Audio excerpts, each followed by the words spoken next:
Anaranao Jesosy, amin'ny anaranao Mpanjaka. Amen. Amen. Tiako ianao hitetana ho an'i Jesosy. Alleluia. Ny fitehafantsika rehetra, ny fiompiantsika rehetra dia aza atodika any amin'ny olona na ny satisfaction anao. Fa totio mankany amin'ny Jesosy rehetra. Satria niza tsy misy mendrika ny miambonahitra. Niza tsy misy mendrika ny hoderaina mihoatra an'Andriamanitra. Amen. Salamy 5:7 no vakitsika. Salamy 5:7 no vakitsika rehetra amin'ny anaran'i Jesosy. Manomboka ny voalohany izy io ka hatramin'ny 7. Salamy 5:7 andiny voalohany ka hatramin'ny 7. Salamy 5:7 andiny voalohany ka hatramin'ny 7. Izay nasako antsika rehetra ho fotoana anankiray izay irahantsika rehetra mamaky ny tenan'Andriamanitra. Ny asanao amin'izay mandimby azy sy hanambara ny asanao lehibe. Ny lazany voninahitra ny fiandriananao sy ny asanao mahagaga no saintsaingo. Ny herin'ny asanao matahotra no tenenin'ny olona ary ny fahalehibiazanao no lazaiko. Anonona ny fahatsiarovana ny haben'ny fahatsaranao izy sy obo ny fahamarinanao. Amen. Amen. Araka izany tenan'Andriamanitra izany dia izao hoe ny antom-pisitsika mihitsiny, ilay andro izay omeny Jesosy atsika mihitsiny no tokony omentsika anazy koa. Androany dia ataontsika hivavaka anolotra ny momba antsika tsiraray avy. Ny teny, ny fisainana, ny fijery, ny famindra, ny momba antsika rehetra dia atolory an'i Jesosy androany. Ray amin'ny anaran'i Jesosy atolotra ianao Andriamanitra, ny vavanay ho fiompiana ny anaranao, ny tananay ho fiderana ny hatsaranao Andriamanitra, ny fonay ho hitempo ny voninahitra ao mandrakariva, ny masonay Andriamanitra dia hibanjina ny fahatsaranao amin'ny fotoana rehetra, ny vavanay dia atokanay anambara ny fahalehibiazanao sy ny mahainao anao.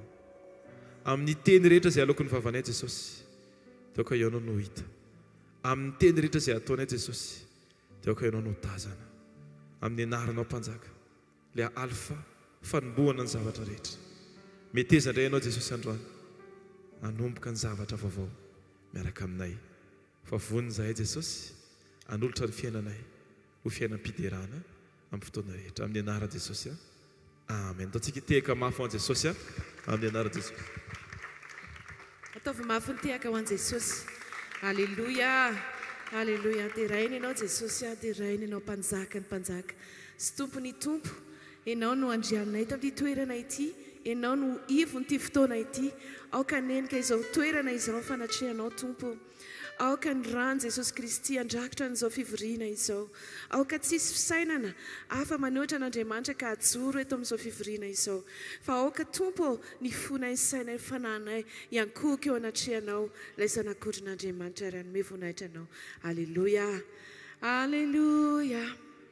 Alleluia. Araka ny tenin'ny mpanompon'Andriamanitra teo dia ozy izy hoe aoka ny fisainantsika aneo an'Andriamanitra, aoka ny fitenitsika aneo an' Jesosy Kristy, momba antsika ny identité antsika dia tena ninakanina.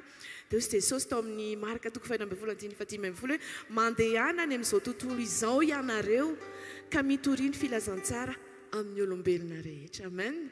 Alleluia. Izany hoe tsarovy izany fa ny antom-pisitsika tsiraray avy reto dia nitory ny filazantsara an' Jesosy. Amen.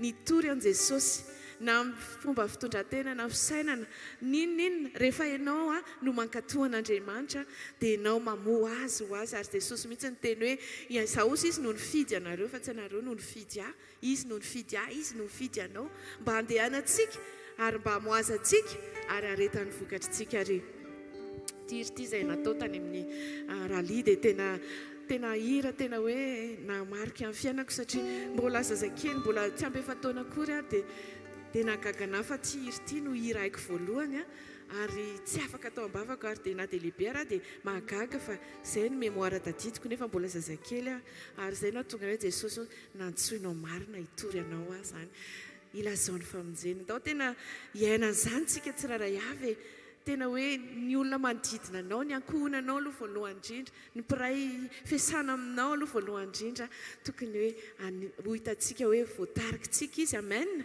Alleluia. Alleluia.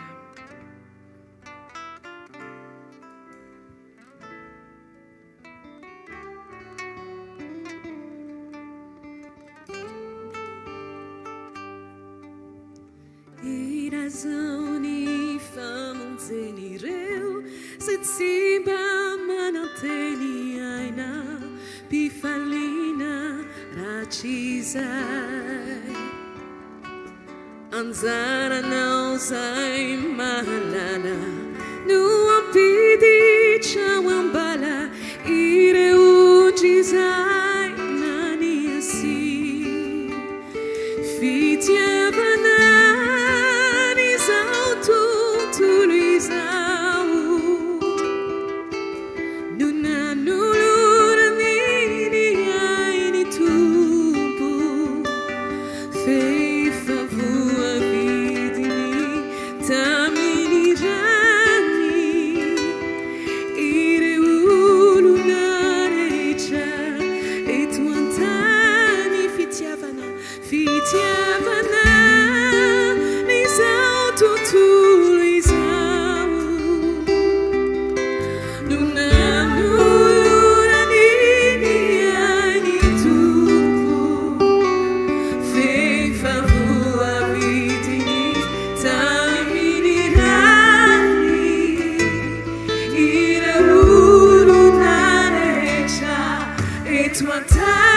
etuantani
Tompony anjaranay dia ny mandray ny famonjenao.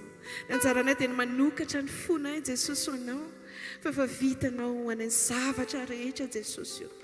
Eny tokoa ny tenanao Jesosy no fanomezana tsara sy lehibe indrindra raisinay eo amin'ny fiainanay. Araka ny teninao tamin'ny Abrahama hoe izao ny valom-pity lehibe indrindra ho anao, ianao tokoa Jesosy. Tsisy zavatra tsara sy mihoatra no ianao nge eo amin'ny fiainanay Jesosy. Rehefa voakasika ny fonao Jesosy, rehefa migany anao zay Jesosy dia migany eny zavatra rehetra zay Jesosy. Ka androany Jesosy avaozinay ny fanoloran-tenanay, avaozinay Jesosy ny fitiavanay anao sy ny fanomponay anao. Indra tolotra anao ny tenanay manontolo. O Jesosy misaotra anao zay. Misaotra Jesosy fa tianay loatra ianao. Sokafy ny fonao dia omeo an Jesosy ny momba anao manontolo. Sokafy ny fonao omeo toerana ilay mpanjaka ny mpanjaka. Tiany tenako atolotro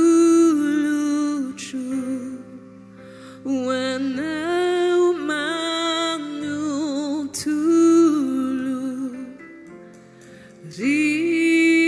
Jesosy ba o velona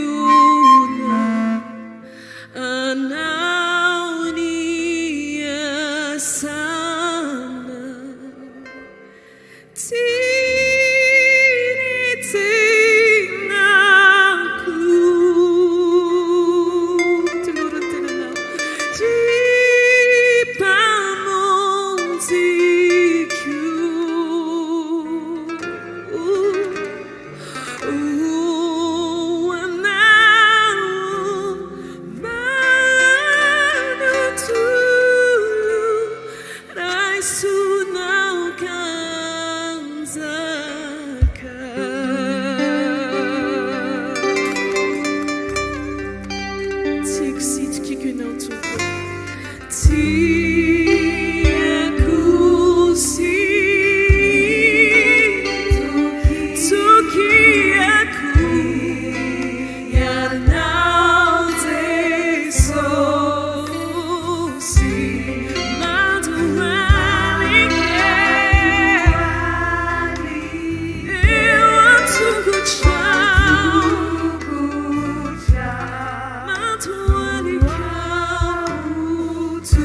ho anao tsisy anobinana tompo ny momba rehetra ka anjaka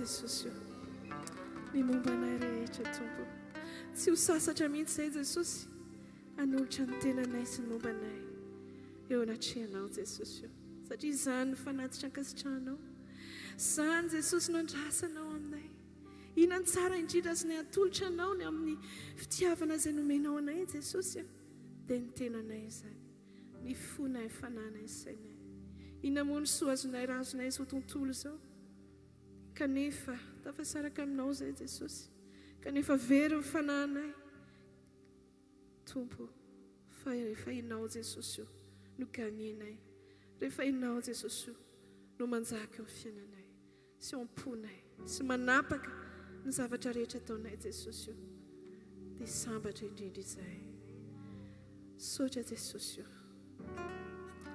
tsy anazy Jesosy satria ianao no mihazona anay ianao no mihazona ny fiainanay sy ny ampitsonay sotra Jesosy halleluja tatsika anatra fanatitra fiankohofana tanteraka eo anatrehan'ilay zanak'ondrin'Andriamanitra tahaka ilay olona 720 sy ireo olo-masina izay nanatitra ny satroboninany teo alohan'ny seza fiandrianana ka teny hoe mendrika ianao zanak'ondrin'Andriamanitra fa ianao no mendrika amanoboka sy ny fatorany satria ianao Jesosy Kristy ilay voavono anay ary ny ranao nanavotanao anay halleluja sotra Jesosy halleluja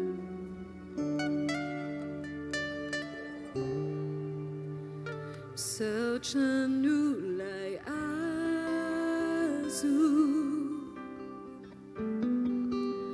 ny vidiny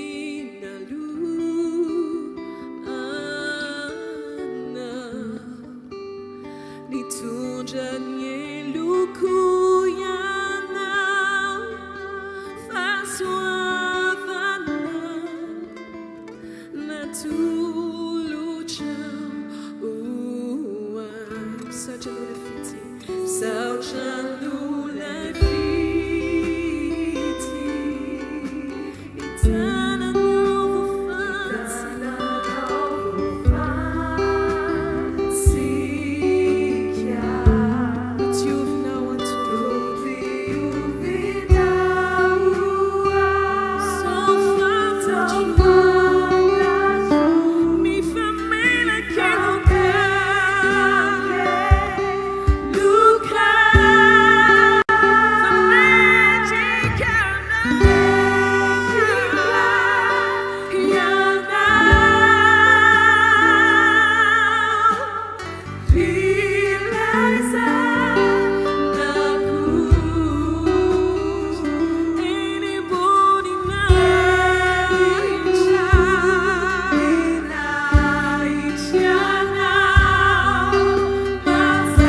fako fanamarana andrasanao amin'ny fotsika ao.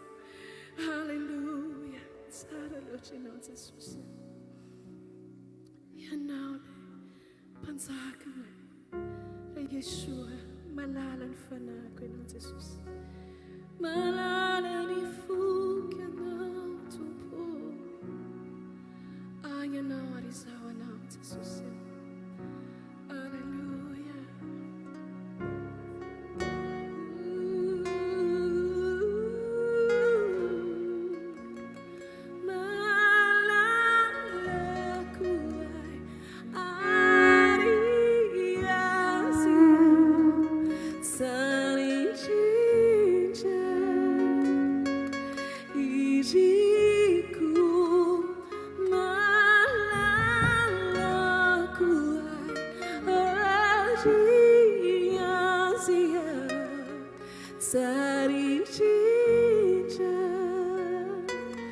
Easy.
Alleluia, alleluia. Ndao tsika hivavaka hamme voninahitra an'Andriamanitra sy hankasitraka azy fotsiny tsika amin'izao fotoana tena tsara dia tsara omen'Andriamanitra antsika izao indray a.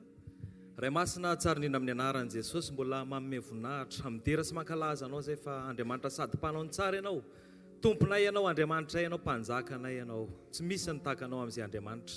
Dia rainay mandrakizay ny anaranao, misaotra sy manome voninahitra anao izay. Ny amin'ny tombontsoa-pahasoavana omenao anay amin'izao maraina azy vaovao izao indray a, nitahinao tamin'ny hery ny tanjaka ny fahasalamana ny tsirairay avy a, ny foazonao tamin'ny alalan'ny fananao masina, ny tominao tonga eto amin'ny fanatrehanao indray androany. Misy zavatra be dia be vonina ho anay tsirairay avy indray eto androany satria ianao no mitaonanay eto a. Ho anao ny voninahitra mandrakizay dia midera sy mankalaza anao izay a, misaotra ray amin'ny anaran'i Jesosy a. Amen. Mahazo toerana vetivety tompoko a, fizarana vetivety alohany hiakaran'ny mpanompon'Andriamanitra.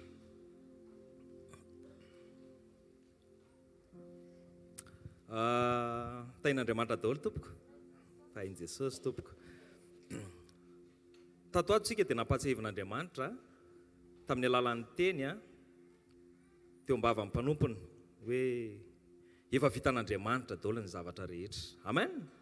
Efa vitan'Andriamanitra daholo ny zavatra rehetra, iny fa na dia ny zavatra mety mihoatra noho ny nandrasa antsika ary dia efa vitan'Andriamanitra daholo. Amen. Ny zavatra vita dia miendrika fisaorana. Alleluia. Ny zavatra vita dia miendrika fisaorana. Zay mahatonga ny bokin'ny Tesaloniana voalohany, 2:7-20 teny haitsika tsara hoe misaora amin'ny zavatra rehetra, fa zany ny sitrapon'Andriamanitra ao amin'ny Kristy Jesosy ho anareo. Amen. Mila misaotra an'Andriamanitra foana zany tsika amin'ny zavatra rehetrarehetra satria efa vitan'Andriamanitra ny zavatra rehetrarehetra. Ny zavatra mitranga nefa matetika ao anatin'ny fiainantsika dia izao, le zavatra tsy misy, zavatra tadiavina, zavatra angatahana, izay foana matetika ny zavatra tena mahamaika antsika. Izay foana minombana ao anatin'ny zavatra ao anatin'ny fiainantsika matetika, inona indray ny tsisy, inona indray ny tsy azo, inona indray ny tsy misy. Tambola nianatra dia tambola kilasy tany ambambany, classe de seconde, première tany dia izao rehefa mijery an'ireo ankizy rehetra afaka baka tamin'izany dia tena mitena sambatrynareo. Dia tena naniry mafy mihitsiny hoe mba ho afaka baka izany. Dia mivavaka. Ary tsy adino mihitsy mamonjy an'ilay fotoanan'ilay lahady farany alohan'ny examen satria amin'iny misy vavaka ny am-piangonana. Alleluia. Dia tsy adino mamonjy an'iny satria misy vavaka ho an'ny mpanala fanadinana any am-piangonana, vavaka mangataka amin'Andriamanitra mba hiasa amin'ny fanamasina, hitahiry ny fahalalana rehetra izay noratovina, hampatsilo ny saina, afaka amin'ny mpanala fanadinana dia tena mazoto mamonjy an'izay. Ary tena manana firehetana mafy ao anaty ao hoe tena mba ho afaka satria faniriana tsara sy lalina ao anaty ilay izy. Fa rehefa mandeha ny fotoana, rehefa mandeha ny examen, rehefa mandeha ny fotoana indrasana amin'ny valiny, tonga amin'ny valiny dia faly be fotsiny fa adino hoe nangataka an'izay faniriana lalina izay tamin'Andriamanitra. Rehefa azo ilay izy dia izao lasa ny vesa-danjan'ilay fisaorana tsy dia mitovy loatra amin'ilay firehetana teo am-pangatahana. Tsy dia mitovy loatra amin'ny firehetana eo am-pangatahana sy eo am-pitadiavana ny vesa-danjan'ilay fisaorana atao fa misaotra Andriamanitra, misaotra Jesosy, afaka izay fotsiny. Nefa ny vavaka tao alohan'ilay examen lava be noho izay. Alleluia. Izay zavatra izay zany mila averintsika amin'ny laoniny izay zavatra izay. Le teny teo dia izao hoe efa vitan'Andriamanitra daholo ny zavatra rehetra. Matetika ny zavatra efa vita ohatra ny tsy dia tena indraindray ohatra ny miendanja zany ny fandraisantsika ny zavatra efa natao sy efa vita. fa ny zavatra tadiavina ny mampirehitra ny ao anaty ao, ny zavatra tadiavina ny tena manantsika misy olana tokony ho vahana, misy aretina tokony ho sitranina, misy zavatra be dia be mitranga ao anatin'ny fiainana, dia le zavatra mbola tsy hita sy nitranga, iny ny matimatesana sy mampirehitra be. Fa ny zavatra efa vitana indray adinontsika hoe inona ny zavatra efa nataon'i Jesosy ho antsika, inona ny zavatra efa vitan'Andriamanitra teo amin'ny fiainantsika. Zay zavatra izay dia mila averintsika amin'ny lohan'izay zavatra izay. Mino fa mety zarery angamba ny tratran'izay zavatra izay, fa itsika rehetra koa tratran'izay zavatra izay. Dia ny fiainam-pisaorana izay tena tiana hientina anatin'ilay izy, mila manana fiainam-pisaorana n'Andriamanitra foana isika isan'andro san'andro, ny amin'ny zavatra rehetra, ny amin'ny hita amin'ny maso, ny amin'ny tsy hita amin'ny maso, ny amin'ny zavatra mety tadiavina nefa mifanohatra amin'ny zavatra andrasana indraindray, zavatra mitranga. Fa zao misaotra an'Andriamanitra foana isika satria efa vitany ny zavatra rehetra. Manana planin'Andriamanitra ao anatin'ny zavatra rehetra mitranga ao anatin'ny fiainantsika. Ny atsipiriam-piainantsika ny minitra sy ny sekonda rehetrarehetra dia ho pelantanan'Andriamanitra sy eo amin'ny planiny daholo. Indraindray ny fisainantsika olombelona no mitady zavatra tiana ho hita sy ho tonga eo no eo. Ty zavatra ty tadiaviko dia tiako ho tonga ty eo no eo dia mivavaka amin'Andriamanitra, dia rehefa tsy hitako no eo ilay izy dia indraindray ohatrany mivavaka ihany. Alleloia. Ho aiza nefa tsy maintsy miverina eo amin'ny Jesosy foana. Fa indraindray misy zavatra tadiavina mahamaika izay ao anatina fotoana izay tsika ny te-haneran'ilay fotoana, nefa Andriamanitra manana ny fandaminany ny fotoana rehetra. Tahaka ny tantanany ny zanak'Israely nivoaka tany voaingana mpanompon'Andriamanitra ny resaka mikasika ny hoe fananinana efa-jato taona tany amin'ny tany Egypta ny zanak'Israely, nitazomina ela be fanandevozana, izay ny filazana an'ilay izy, fa le fomba fijery no mila novaina, fa toeram-pitomboana mba hiamaro ny zanak'Israely tao Egypta, izay ny ilana azy. Ary rehefa nandehandeha tany anefitra nentin'Andriamanitra niodikodina tany anefitra indray izy alohan'ny hidirana ny tany Kanana, dia zao niteny indray Andriamanitra hoe mila miamaro ianareo fa sao lao ny tany ka feno bibidia dia ho lany bibidia indray ianareo. Zany hoe le zavatra hiaretantsika zany matetika, le zavatra mandalo dia efa planin'Andriamanitra daholo ny zavatra mitranga ao anatin'ilay izy. Fa tsika mila mahatakatra sy manakatra ny hoe mila mankasitraka an'Andriamanitra sy misaotra an'Andriamanitra ny amin'ny zavatra rehetra. Somary tara kely ny fiaingana menakavy tamin'ny maraina, dia mbola somary tratra ny embouteillage koa izay nefa za manana fotoana miakatra eto. Dia nisaotra an'Andriamanitra teny an-dalana fa satria miverina tao anatin'izay koa ilay izy manana plan ianao Andriamanitra fa fantatra fa tsy ho tara fa mahatratra amin'ny fotoana tokony ho izy. Alleloia. Dia izay zavatra izay mila miverina ao anatsika. Haitsika tsara ny teny ao amin'ny bokin'ny Timoty voalohany 4:4 alohan'ny hakaran'ny mpanompon'Andriamanitra dia hoe fa ny zavatra rehetra nataon'Andriamanitra dia tsara avokoa ka tsy misy tokony ho lavina raha raisina amin'ny fisaorana ny planin'Andriamanitra dia tsara avokoa. Fa militsika manova ny fomba fijerintsika mitodika makany amin'ny Jesosy izay nanao ny zavatra efa tsara indrindra ho antsika. Amen. Manova n'izay fomba fijery izay tsika ny amin'ny fahatsaran'Andriamanitra rehetra, mahafantatra ny fahatsaran'Andriamanitra rehetra. Matetika ny zavatra mitranga ao anatin'ny fiainantsika tsy dia tena ilay zavatra tiantsika foana. Nahazo an'io teny io, nahazo an'io teny nahazo an'ilay teny le nambaram-panompon'Andriamanitra hoe le fanandevozana efa-jato taona tany Egypta dia tonga dia niverina tany ampiasana ny atodohako sy ny saiko rehetrarehetra. Le mingongonona zarangahy tady asa fa tena ohatrany tsy mety amiko, tia masosotra be le zavatra ohatr'izao le be ampiasana tena le pression makatsy le asa makaroa ampitombony foana le ohatran'izao sy anina ampitombony foana ny asako nefa ny tsisy mihetsika ny contrepartie fa rehefa tonga le efa-jato taona dia za misaotra Jesosy fa misy fitombona zany ao anatin'io mitomboko ny lohako mitomboko ny saiko mitomboko ny fahaiza-manaoko mitomboko ny fahakingako mitomboko ny zavatra rehetrarehetra ao anatin'io ny expérience rehetrarehetra.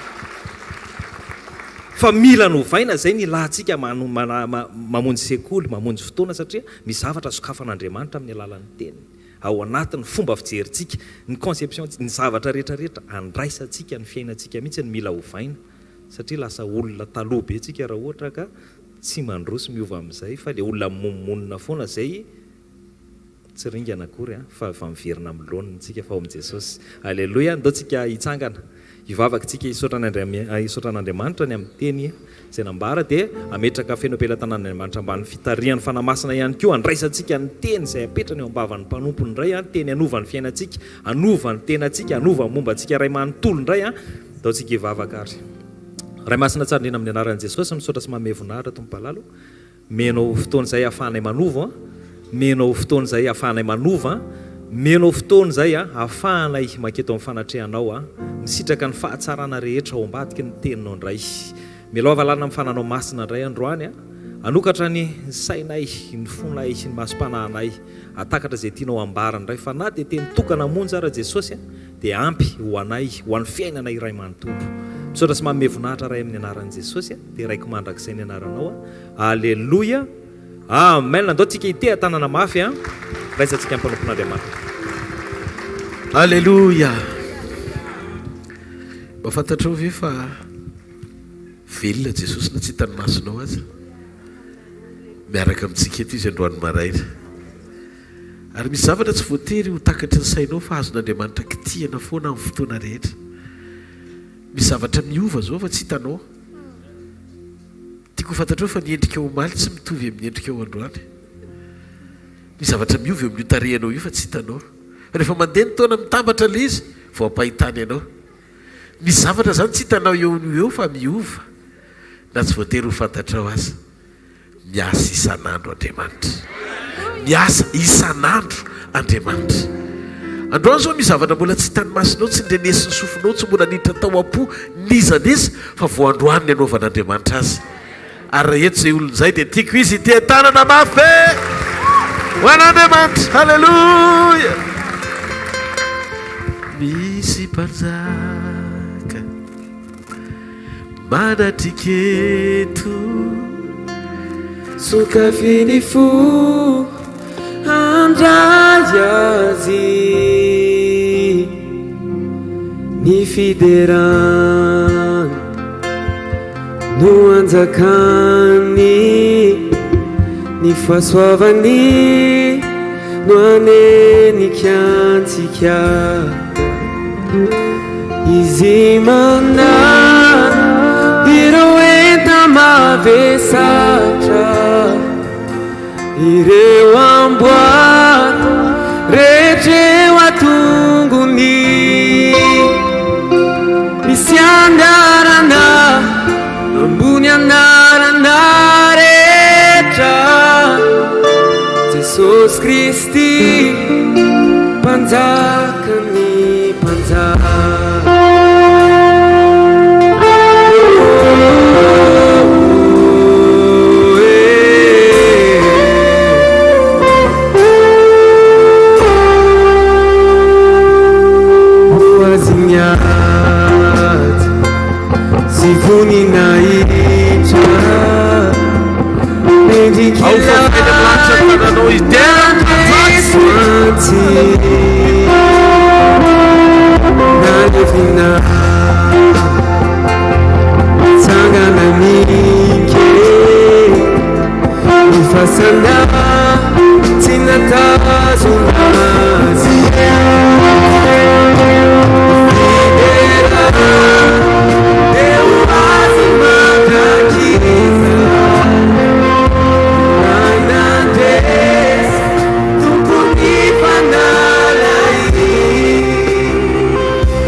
Mirando mas o fafani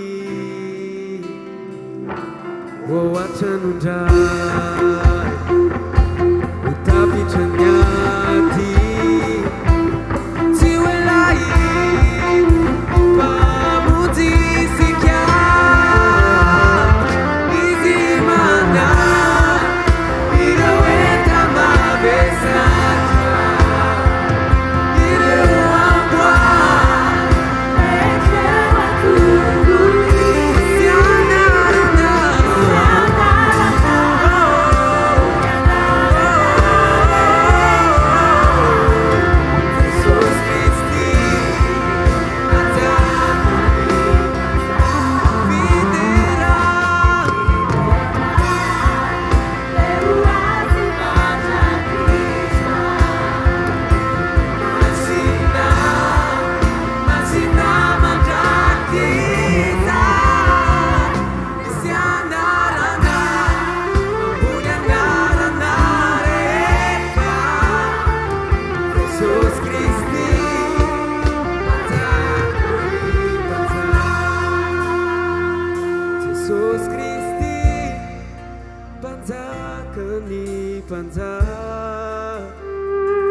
Jesus Christi panjakani panjak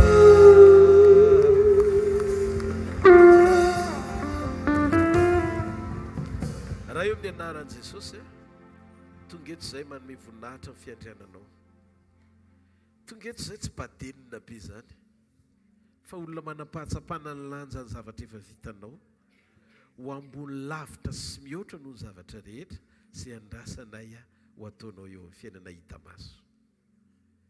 Jesosy io misaotra fa niainao mihitsy ny natolotra ao anay. Ny azo fijaliana aminay dia ambony lavitra noho ny zavatra rehetra.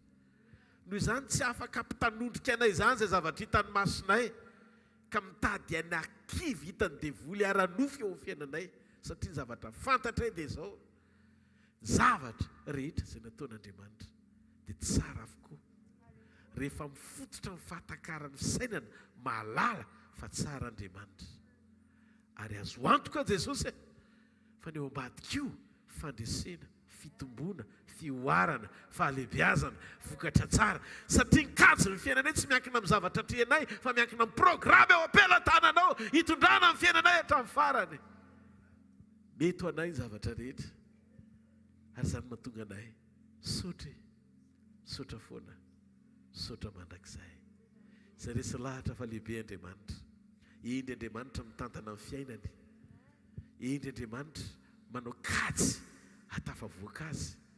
Izay esan'Andriamanitra saina rehetra tonga eto androany maraina tiako izy itiatanana mafy be ho an'Andriamanitra. Halleluja. Mahazo ho toerana toko. Miarabantsika tsiray avy indray eto amin'ny fanatrehana misy fanotronana. Hitanao manokana Andriamanitra. Amen. Fifaliana fiainao mahita anareo androany hiara-iombona indray tsika latabatra amin'i Jesosy sy hiay ny tenin'Andriamanitra. Omaly ndresaka mikasika momba ny hoe rehefa nandeha Jesosy dia mifanizina ny olona. Dia ireo olona mifanizina hitady azy ireo tsy hitady azy amin'ny famantarana sy fahagagana fa hitady azy mba handray kasika avy aminy. Nandray kasika avy aminy fa hitady azy mba hiaino ny teniny. Dia marary rehefa mifanesika marary hitady an'Andriamanitra amin'ny fanasitranana dia na miantsoantso vao mijanona izy na eny am-pandehanana fa tsy mikasikasika fotsiny eny fa tsy voatery ampijanona azy fa le tena sitrapo mijanona dia ho an'ny olona mangetaheta tenin'Andriamanitra.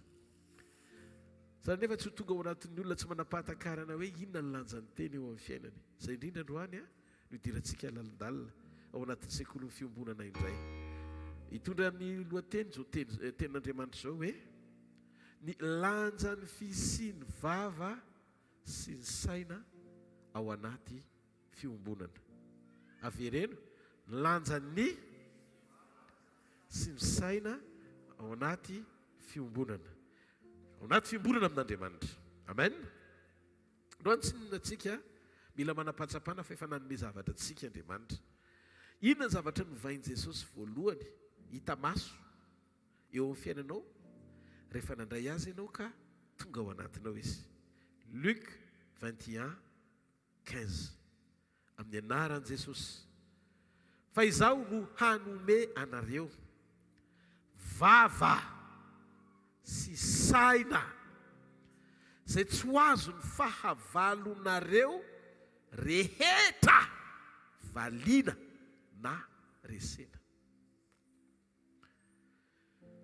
Ianao io zany kay mitondra victoire mandehandeha hita maso.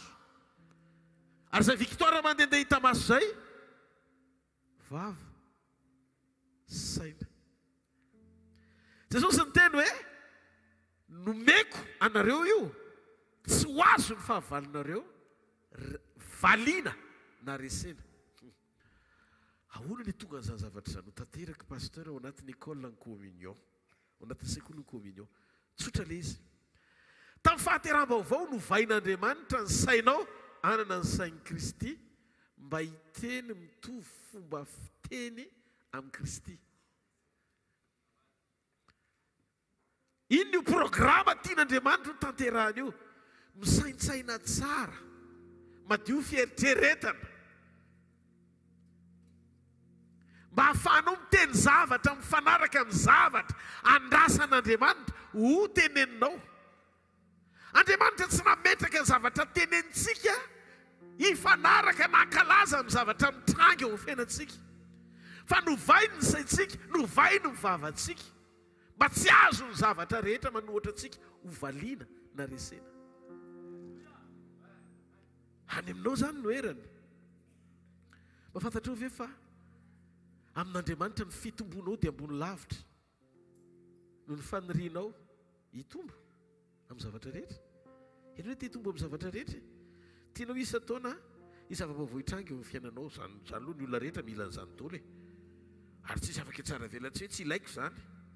Ilainao isa taona misy zava-baovao hafa kely zany mihitsy hoe mba ahalalànao hoe nandroso ianao hita maso. Atsakany ny tanan'olona zay mba manam-paniriana hoe mba mila zany mihitsy izy. Hitanao fa ilaintsika rehetrarehetra le izy. Eno ity famarinana ity fizara zavatra aminao ara-tsiansa dia zao misy fetra ny fotoana azahoany zazakely mitoetra ao anaty uterus na ny tranonjanaka. Rehefa mitombo izy ka feno ny 9 volana, feno ny 9 volana dia zao zavatra mitranga. Ndreny zaza manomboka miteny hoe manaikitra, efa manaikitra ve? Le hoe manaikitra tsy hoe le zazakely no mandrovotra zavatra ao anatin'ny kibo fa zay daholo ny fisainan'ny olona, fa manao contraction ny ao anatin'ny tranonjanaka ao satria tsy tokony hipetraka ho tsony le zazakely ao anatin'le fitombony. Mafantatrareo ara-tsiansa zay zavatra hafa atao hoe corps étranger ao anatin'ny kibon'ny vehivavy. Ohatra hoe rehefa avy miteraka izy ka misy ahatra ao dia tsy maintsy diovina ny kibony, fa manjary lasa corps étranger miteraka contraction ohatran'izy mety jazy iny ihany ny fanaintenany eo amin'ny kibony, fa tsy maintsy avoaka zay zavatra tsy tokony hipetraka ao amin'ilay tranonjanaka satria sokajiana ho zavatra fa tsy hitondra fahasalamana fa loto. Dia ndao ny eritreretritsika mitovy ihany ny fihetsiky ny tranonjanaka na zavatra tsy tokony hipetraka ao na le zaza efa mipetraka tao nefa tsy naninona hatramin'izay rehefa tonga amin'ny fotoana ivoahany. Zany hoe considéré ohatra ny corps étranger le zaza rehefa tonga amin'ny fotoana tokony ivoahany. Zany hoe lavo ny utérus ny petrahany ao noho ny fitombony. Za teteny aminao misy zavatra tsy mila hoentina mambavaka isairanana hoe tombo ampitomboy, mba ampitomboy ny mombare, ampitomboy ny fahatsarana ny fiainao ampitomboy. Tsy mila hoentina mambavaka ny vokatra sy fahatsarana misy eo amin'ny fiainanao amin'izay zavatra ilainao avy amin'Andriamanitra. Fa zao tadidio, io toerana misy anao io mitaky fitombona mba hiovanao dingana amin'ny fiarahanao amin'Andriamanitra. Eno ity famarinana ity. Ahoana le fitombona takian'Andriamanitra? Mitombo amin'ny toe-panaraka an'Andriamanitra, mitombo amin'ny sitrapon'Andriamanitra, mitombo amin'ny fahalalàn'Andriamanitra. Ohatsy izy mila mitombo manaiky tombo fotsiny ianao, mila manaiky tombo ara-panahy fotsiny ianao. Fa rehefa manaiky tombo ara-panahy ianao, zay toerana mampahory ianao androany lasa tsy mety aminao intsony, tsy mety aminao intsony nipetraka eo. Tsy anao no angataka mba hiala eo amin'ilay toerana, fa le toerana mihitsy no tonga dia mahita hoe corps étranger ianao, olafy ianao, fa sy le teo aloha intsony satria efa nitombo ianao. Noho izany avoaka anay ianao. Hitanao ilay izy, tsy ianao miady toerana, tsy ianao miady toerana, fa ny toerana manosika ianao ho any amin'ny dingana ambonimbony kokoa. Ao miterisy rehefa misy zavatra ady manao contraction izy, ohatran'ny mety tsara zany le vehivavy satria misy loto ao. Tsy tokony hipetraka koa noho izany, tsy maintsy mivoaka iny vao mitsahatra. Ny réaction ao anaty ilay tranjanaka, ilay vehivavy. Dia ohatr'izay koa rehefa lehibe ilay zaza, dia ozy koa ilay miterisy tsy tokony ho ato intsony ity. Dia mitovy amin'ilay fanoerana le corps étranger ihany, mahatonga azy manaintaina. Ny fanoerana le zazakely ao anaty mivoaka rehefa feno ny fe-potoana. Dia ny dikan'izay tsisy ataon'ilay ao anatin'ilay vehivavy ankoatriny hoe mandana mivoaka, mandana mivoaka, mandana mivoaka. Tsy manaiky mihitsy izy raha tsy mivoaka izay zavatra tsy tiany hipetraka ao. Dia mba azonao antoka ve eno iny e? Fa maninona le zaza hatramin'izay tao tsisy ninina, botsina be fotsiny le kibo. Rehefa tonga amin'ny fe-potoana tsy maintsy mivoaka. Tsy le zaza no nitondra mbavaka hoe tsy mety amin'intsony ato, fa ny condition takin'le fitombona ny tsy maintsy ivoahan'le zaza satria tsy mifankahita intsony izy sy le toerana. Atoato satria anaiky hitombo ianao. Io toerana misy ianao io mihitsy no miteny hoe tsy mety intsony nipetrahany ato amin'le aretina, ato amin'le fahantrana, ato amin'le faharara. Tsy mety intsony nipetrahany ato, tsy mety intsony nipetrahany ato, tsy mety intsony nipetrahany ato, satria efa nanaiky hitombo ianao. Fitombona fotsiny dia miova toerana rehetra.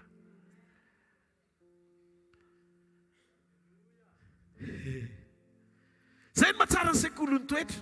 Ny toetra manampy ianao hitombo ao anatin'ny condition takin'ny fitombona mihitsy, ary fototra ny fiovan toetra.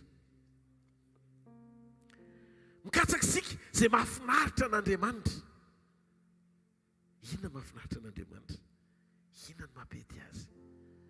Mangitaheta fitombona tsy mety amiko intsony ny ronono ny mpanahy, fa tonga amin'ny fotoana tokony hinanako vetikanina, mazaka fanitsinako. Ny olona mitombo no mahay mandevitra zany. Lehibe ihany no mahay mandevitra.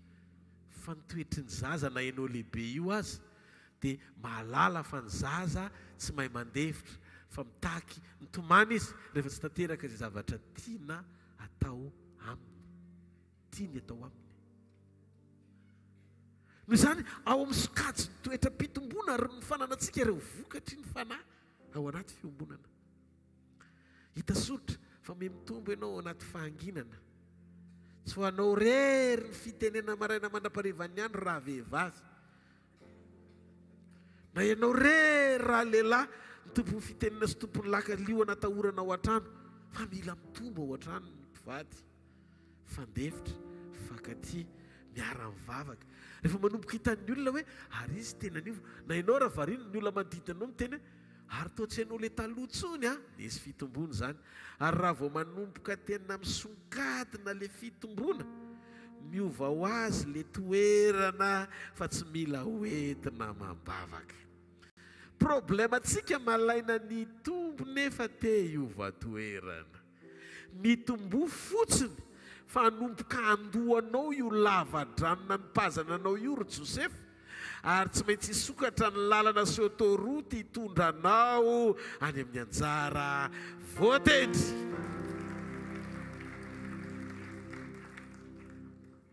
Ity mizavatra kely tiako ho fantatrao. Rehefa maro toerana lanja ny fametrahanao ny zavatra efa vita n'Andriamanitra, ho ambony lavitra noho ny zavatra andrasanao mba ho ataon'Andriamanitra eo amin'ny fiainanao, dia izao ny zavatra mitranga. Eny hoe ataovatra ny tanana izay mandrehako. Izao ny zavatra mitranga. Manomboka mitombo ny fisaoranao an'Andriamanitra noho ny fotoana andoleanao, hivavahana, angatahanao izay zavatra ilainao avy aminy. Misy zavatra miova. Averena, misy zavatra miova.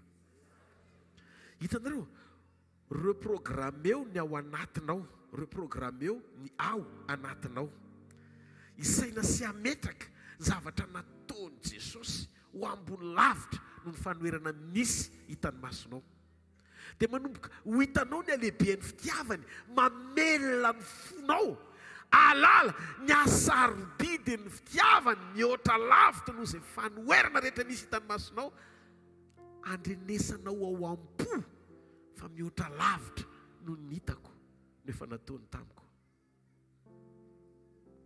mihoatra lavitra no ny hitako manohatra nefa nataony tamiko teo ny fiainako dia renao mihitsy ny hoe velombelona ny any anatinao any dia zay mahatonga baiboly milaza misaora amin'ny zavatra rehetra fa maninona moa ny isotra amin'ny zavatra rehetra satria fantatro fa raha ny ainy Jesosy aza natody ny hamonjy anahy inona amin'ny zavatra angatahako no ambony lavitra mihoatra noho ny ainy ka tsy vita ny ho tanterahany eo amin'ny fiainako hitanao amin'izay memaivana ny fomba hiatrehanao ny problème raha oharina amin'ny fahatsapana ao anatinao ny alehiben'ny fitiavany petraka ho azy ny fahatokiana petraka ho azy ny fahatokiana manomboka mahazo aina ny fiderana mahazo aina ny fiderana satria le fiderana tsy hoe hiprovoke fanovana no naovanao azy fa fiderana mifandray am-po amin'Andriamanitra makasitraka azy amin'ny zavatra efa vitany raha oharina amin'ny zavatra hatrehana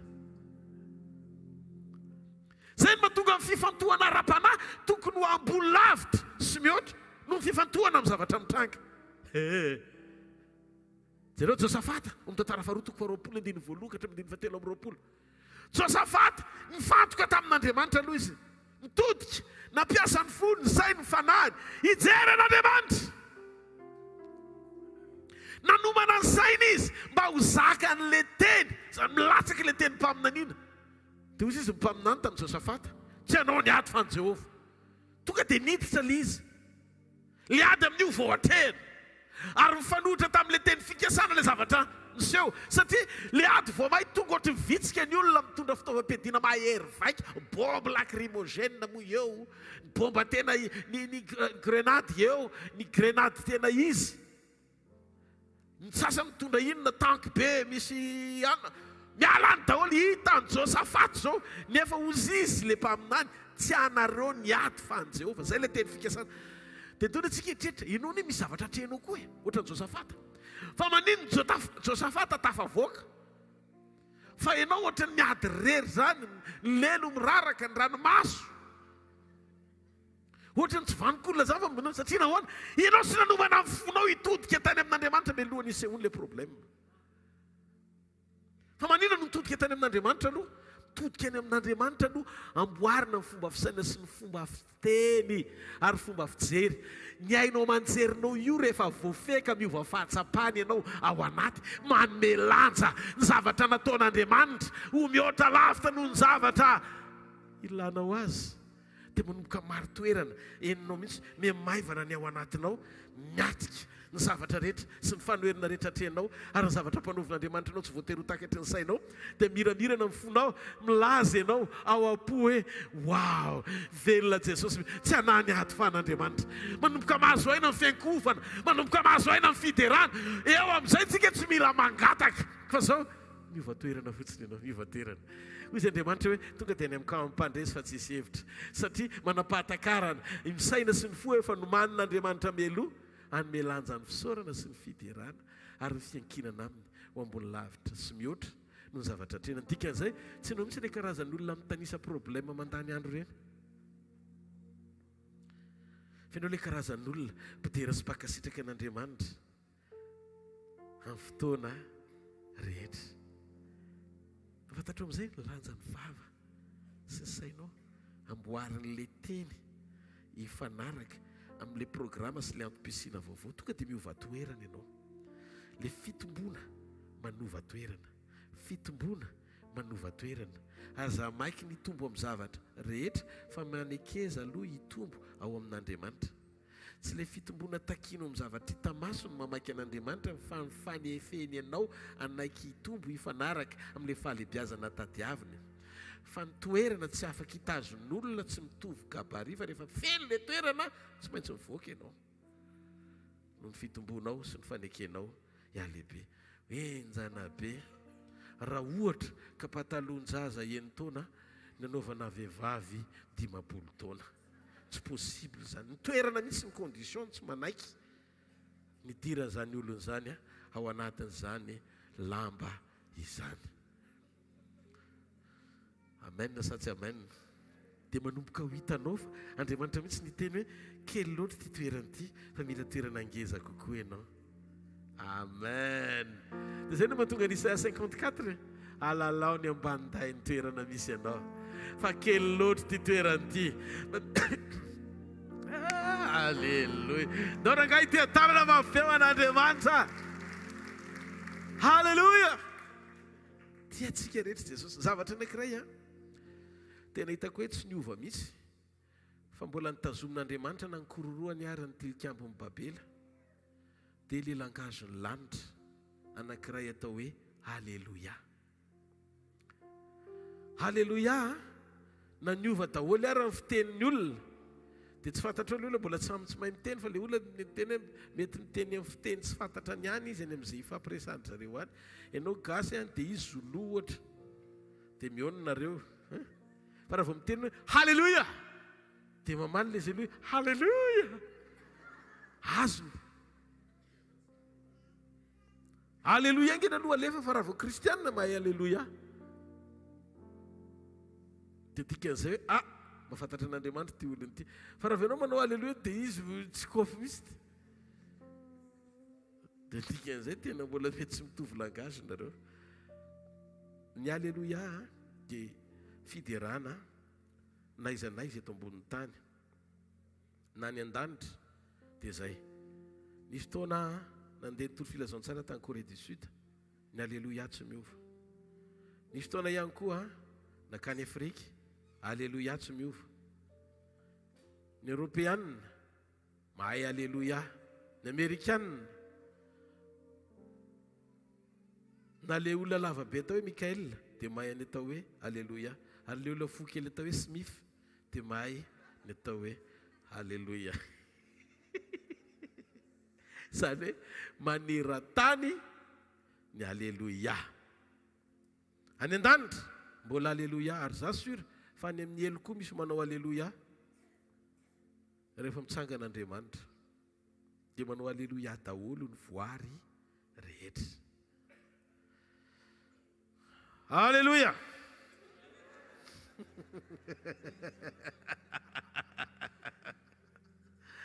Ka rehefa tsika mika sy miantso famonjena amin'ny halleluja dia mitodika ny lanitra mangovotra ny elo miova ny situation.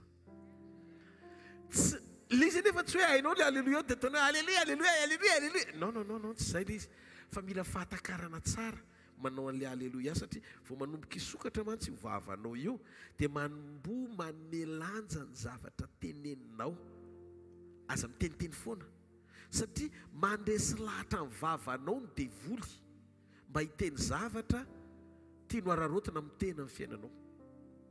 Satria Jesosy mahafantatra koa ny devoly hoe misy zavatra nameny Jesosy ndreto olony ndreto vava sy saina ary io vava io tsy azoko ioarana na valiana na resena ny dikan'izay ataony izay ampiteny ianao zavatra satria hatreo mifetrany. Fantatry ny devoly hatreo zany mifetrany, hatreo mivavanao satria fisainanao mifetrany. Izy tsy afaka misetrasetra fa miandry izy aloha inona zavatra teneninao. Fa raha mbola mijoro ianao amin'ny zavatra teneninao pozitifa foana ny zavatra teneninao dia hozy izy ny devoly hoe tsisy ny nazona hidirana ntsony amin'izany satria nifetranay hoy Jesosy dia hatreo amin'ny vavan'ity olony ity sy eo amin'ny fisainany satria efa nomeny Jesosy. Le izy ny nomeny Jesosy mihitsiny nomeny Jesosy le izy zany hoe vavanao taloha sy ny sainao taloha zany tsy mitovy amin'ilay vava sy sainao vaovao manana an Jesosy satria Jesosy ny laza namboariko mihitsy dia nomeko mihitsy ianao vava saina vaovao ary mifetra ny fahavalonao tsy mahatsy aza ony mamaly ianao teo amin'izay zavatra teneninao sy zavatra saintsaininao tsy azo ndresena zany. Zay mba tonga azy miditra an-tsena pampahoriana amin'ny zavatra hita maso ianao manova ny langazina sy ny fomba fisainanao dia inona ny tianao tenena misaina amin'izay ianao adinon'Andriamanitra zany faly amin'izay satana satria miova ny sainao. Ka be dia be zany ny kristianina efa novain'Andriamanitra fa niova foteny an-dalana hihaino zavatra hafa manesy lahatra anao izy. Fa raha mbola tsy miova mihitsy ny langazinao sy ny fomba fisainanao mienahena amin'ny fahavalo satria Jesosy ny teny ny hery sy ny fahefan'ny fahavalonao fitsosona mitambatra dia tsy mihoatra ny sainao sy ny vavanao. Tsy azo ndresena io ary tsy azo mivaliana. Zainao masina akaikinao secret voalohany eo anaty communion e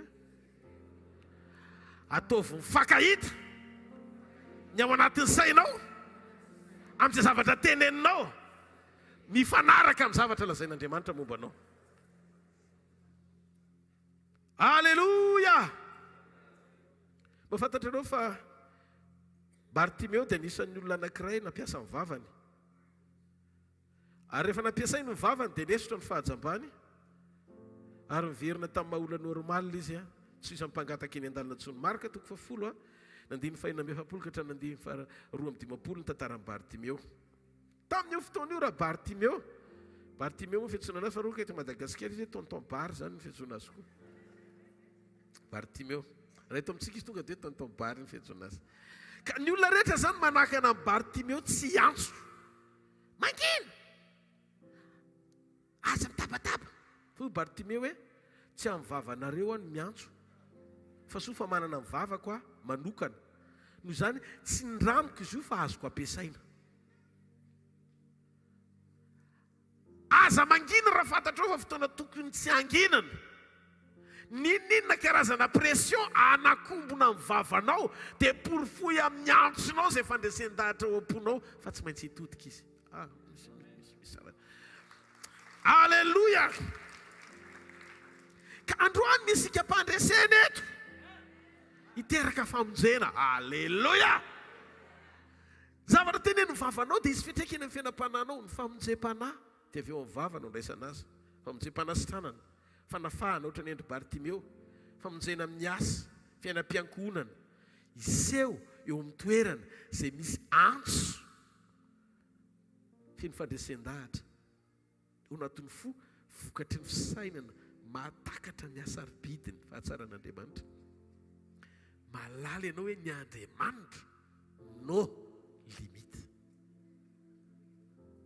Ikam-pandresena io mamarina amin'ny fampahoriana satria Andriamanitra dia eo amin'izay toerana entsoina ho azy. Ary izy ny laza fa antsoy aho dia hovaliko ianao. Oh reto Andriamanitra no miteny an'izany. Antsotsoy eo ny aho fa valiko ianao. Fa manina zany ianao tsy valiana tsy tena ny antso ianao. Fa ahoana ny alalan'Andriamanitra tsy tena ny antso ianao. Misy fotoana ny antsonao tsy tena Andriamanitra tanteraka fa Andriamanitra no namaivaninao ao anaty antso fa mibetsaka ao anatin'ny sainao ilay dokotera sy professeur ary ilay olo-patatrao eritreretinao fa tena tianao Andriamanitra hivalide hoe tompo raha iasy ianina dia ianao manampy. Andriamanitra no antsoinao ho mpanampy fa tsy Andriamanitra ny ankinan'ilay asa. Andriamanitra ilay tonga dia mahafantatra vao mijery anao izy zao ny ao anatin'ny saina io eo am-piantsoana. Ainy zany! Noho izany mitravitsika eto manamboatra fandresen-dahatra ametraka an'Andriamanitra number 1.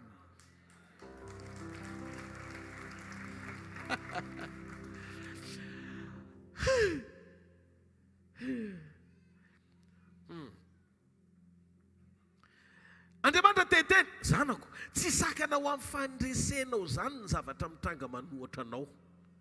Ninona hitan'ny masonao? Ninona matapidalakalenao? Tsy sakana ho amin'ny fandresenao io.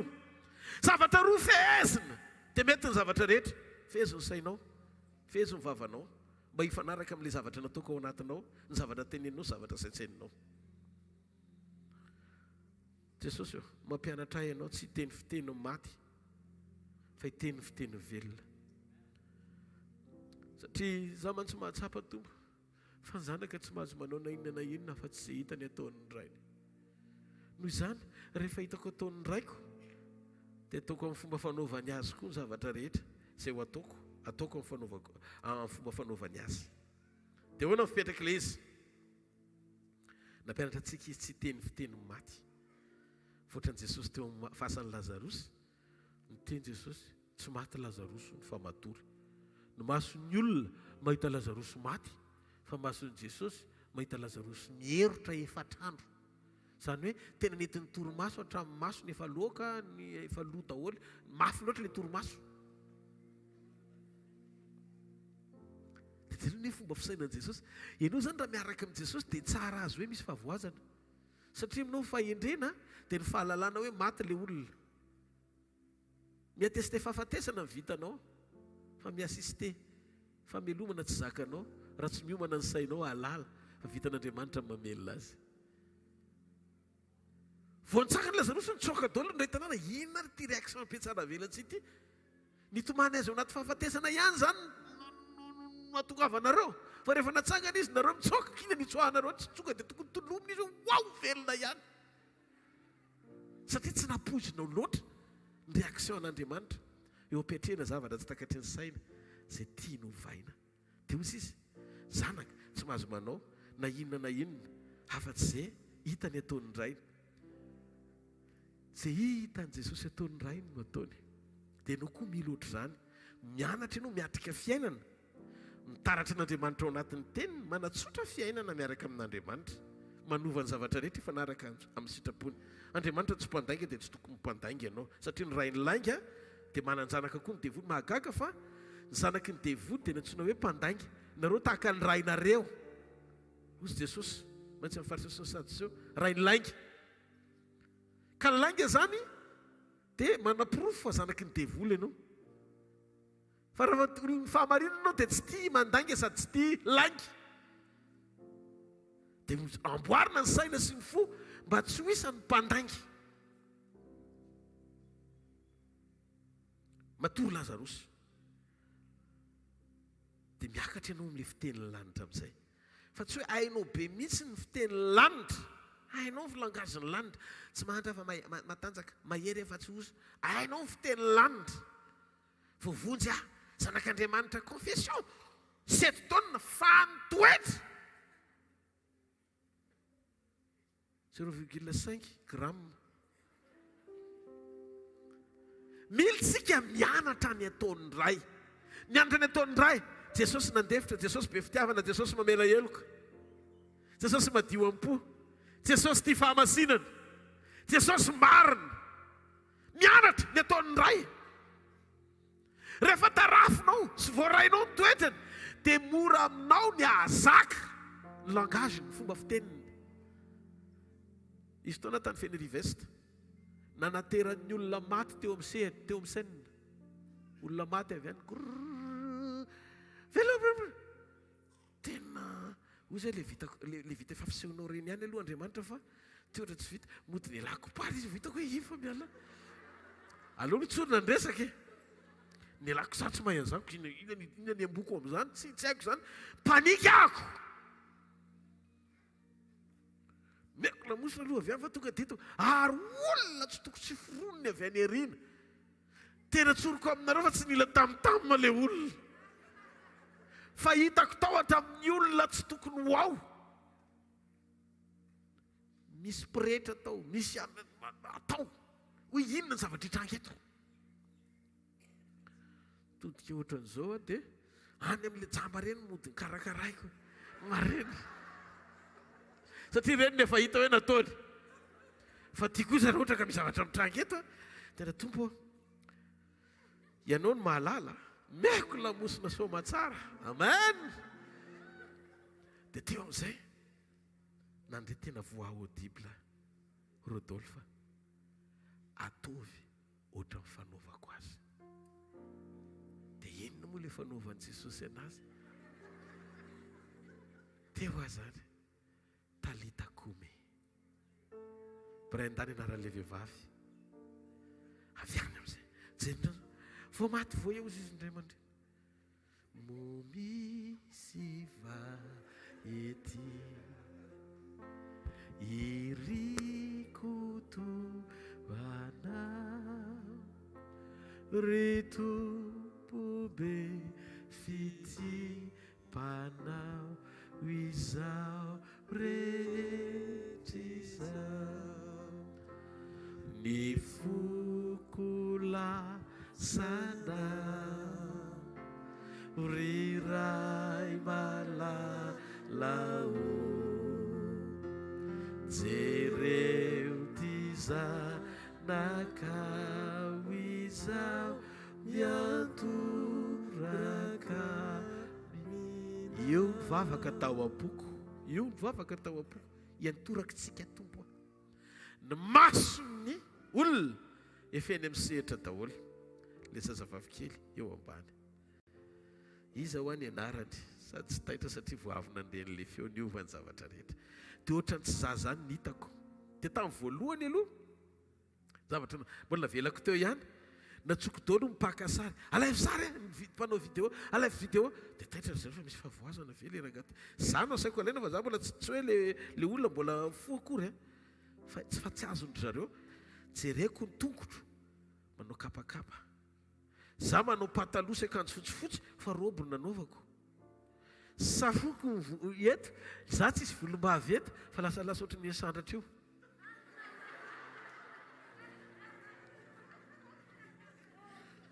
jereko ohatry ny lava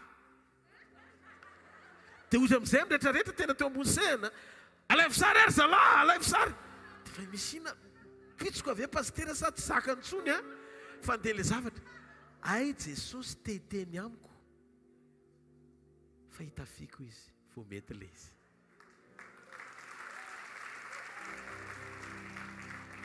lasa amin'izay nanantona zay dia ozy maintsy an'le reniny fa iza mono anarany dia ozy izy ny reniny Brenda hoy zaho amina hoe mivoasa talita kumi dikany hoe talita kumi nukumu ry talita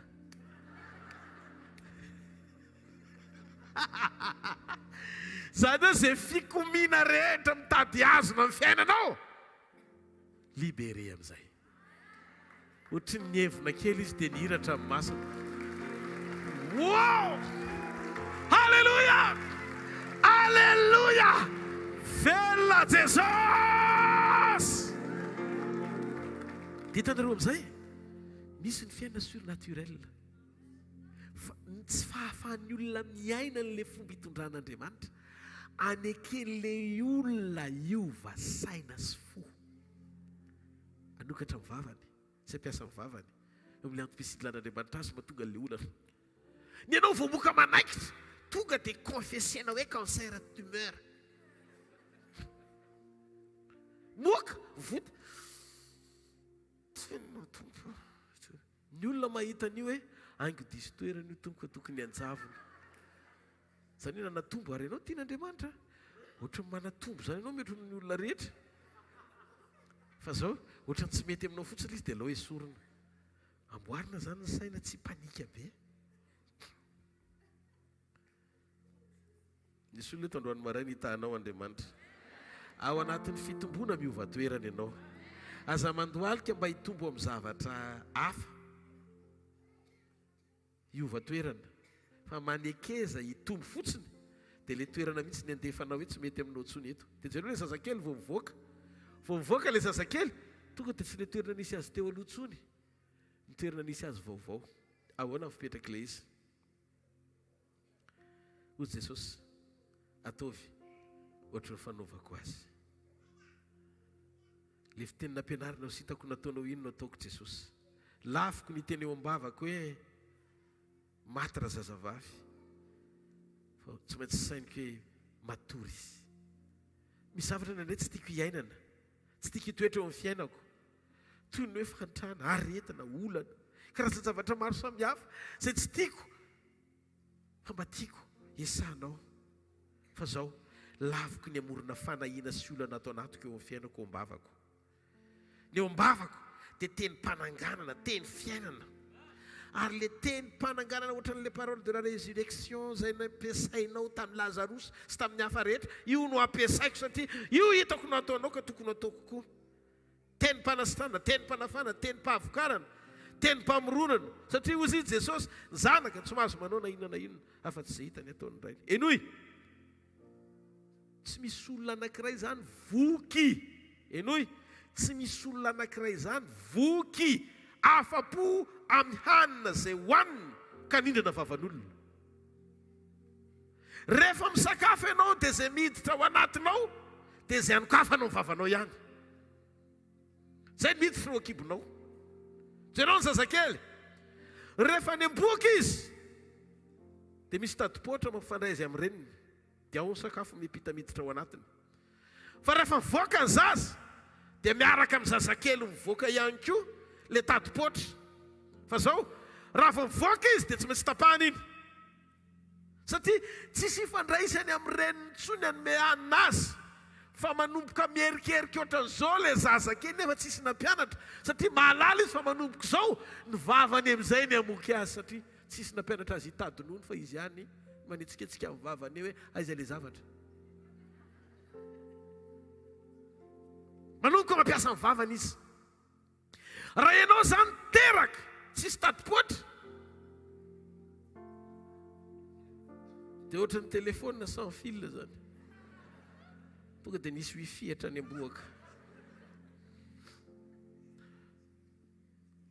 tsy normal tsy maintsy misy tadipotra aloha zay le hoe fiankirana amin'ny hafa alohan'ny mampaleo tenanao tsy possible zany ianao na amin'ny ara-panara tonga dia maleo tena fotsiny tsotro zao mila fitantanana ianao mila torohevitra ianao mila fahendrena ianao mila manam-pahalalana ianao mba hafanao mamindra any amin'izay dingana hitondran'Andriamanitra anao fahalebiazana zay tiany tompo isehonao eo amin'ny fiainana fantatrareo tsisy nampianatra le zaza fa tonga jereo daholo le ankizy tonga dia mianono izy fantatra le zaza fa tsy aditsolo ny fiainana fa efa ato amin'izay ka io le toerana vaovao nomen'Andriamanitra azy ety ivelany dia mitaky ny vava ny asa amin'izay nisy ilana azy io fa azo atao vavahana be fotsiny nandray vavantsika vavahana be fotsiny teniteny fotsiny amin'izay tiantsika hotenenina tsisy nampianatra ny hoe manomboka izao ianao dia eo amin'ny vavanao no velona fa tonga dia le zazakely nafantatra hoe eo amin'ny vavako anao tompo anio dia ampiasa amin'ny vavako isitraka ny fahagagako amen eo ny ifandraisako amin'ny finoana eo ny ifandraisako amin'ny fanafaha eo ny ifandraisako amin'ny inona koa amin'ny famonjeko nga adinontsika reto ny tenin'ny romanina zany mba jerentsika ny tenin'ny romanina zaro Paul manina ty teny aty ty romanina toko 10:1-7 satria raha manaiky an Jesosy tompo amin'ny vavanao ianao ary mino amin'ny fonao fa Andriamanitra efa nanangana azy tamin'ny maty dia hovonjeny ianao 10 fa amin'ny folo inona azona fahamarinana ary amin'ny vava no anekena azahoana famonjena ka na famonjena azy eo amin'ny vava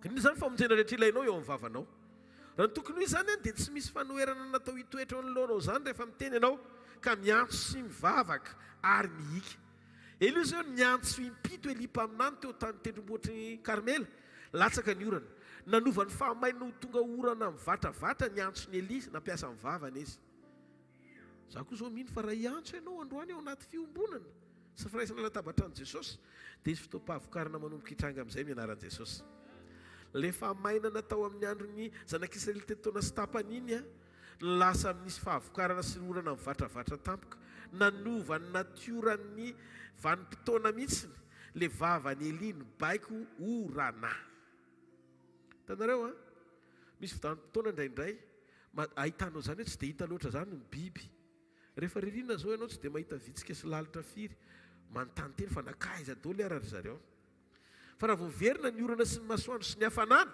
reny daholo na vorona na tantely na zavatra rehetra tonga dia mitobaka be dia be satria maitso mavana amin'ny voary ka misy vanim-potoana tsy maintsy miova ary misy zavatra manova ny zavatra rehetra satria izy ny tompon'ny fiainana sy mibaiko amin'ny vanim-potoana sy ny zavatra rehetra tsy izy io fa Andriamanitra sy ny fanatrehana eo amin'ny fanatrehan'Andriamanitra zao dia voalaza fa mitobaka eo ny fifaliana fa eo fanatrehanao ny fahavokisam-pifaliana ary eo an-taninao kavanana ny fahafinaretana mandrakizay any amin'ny Salamo 1:1 dia milaza an'izany ny Baiboly dia mba fantatrao ve eto zao androany le fiandohan'ny fiainana sy fihafaran'ny fiainana Jesosy no anarany ka rehefa mandalo fahamainana iny iloha zany ny olona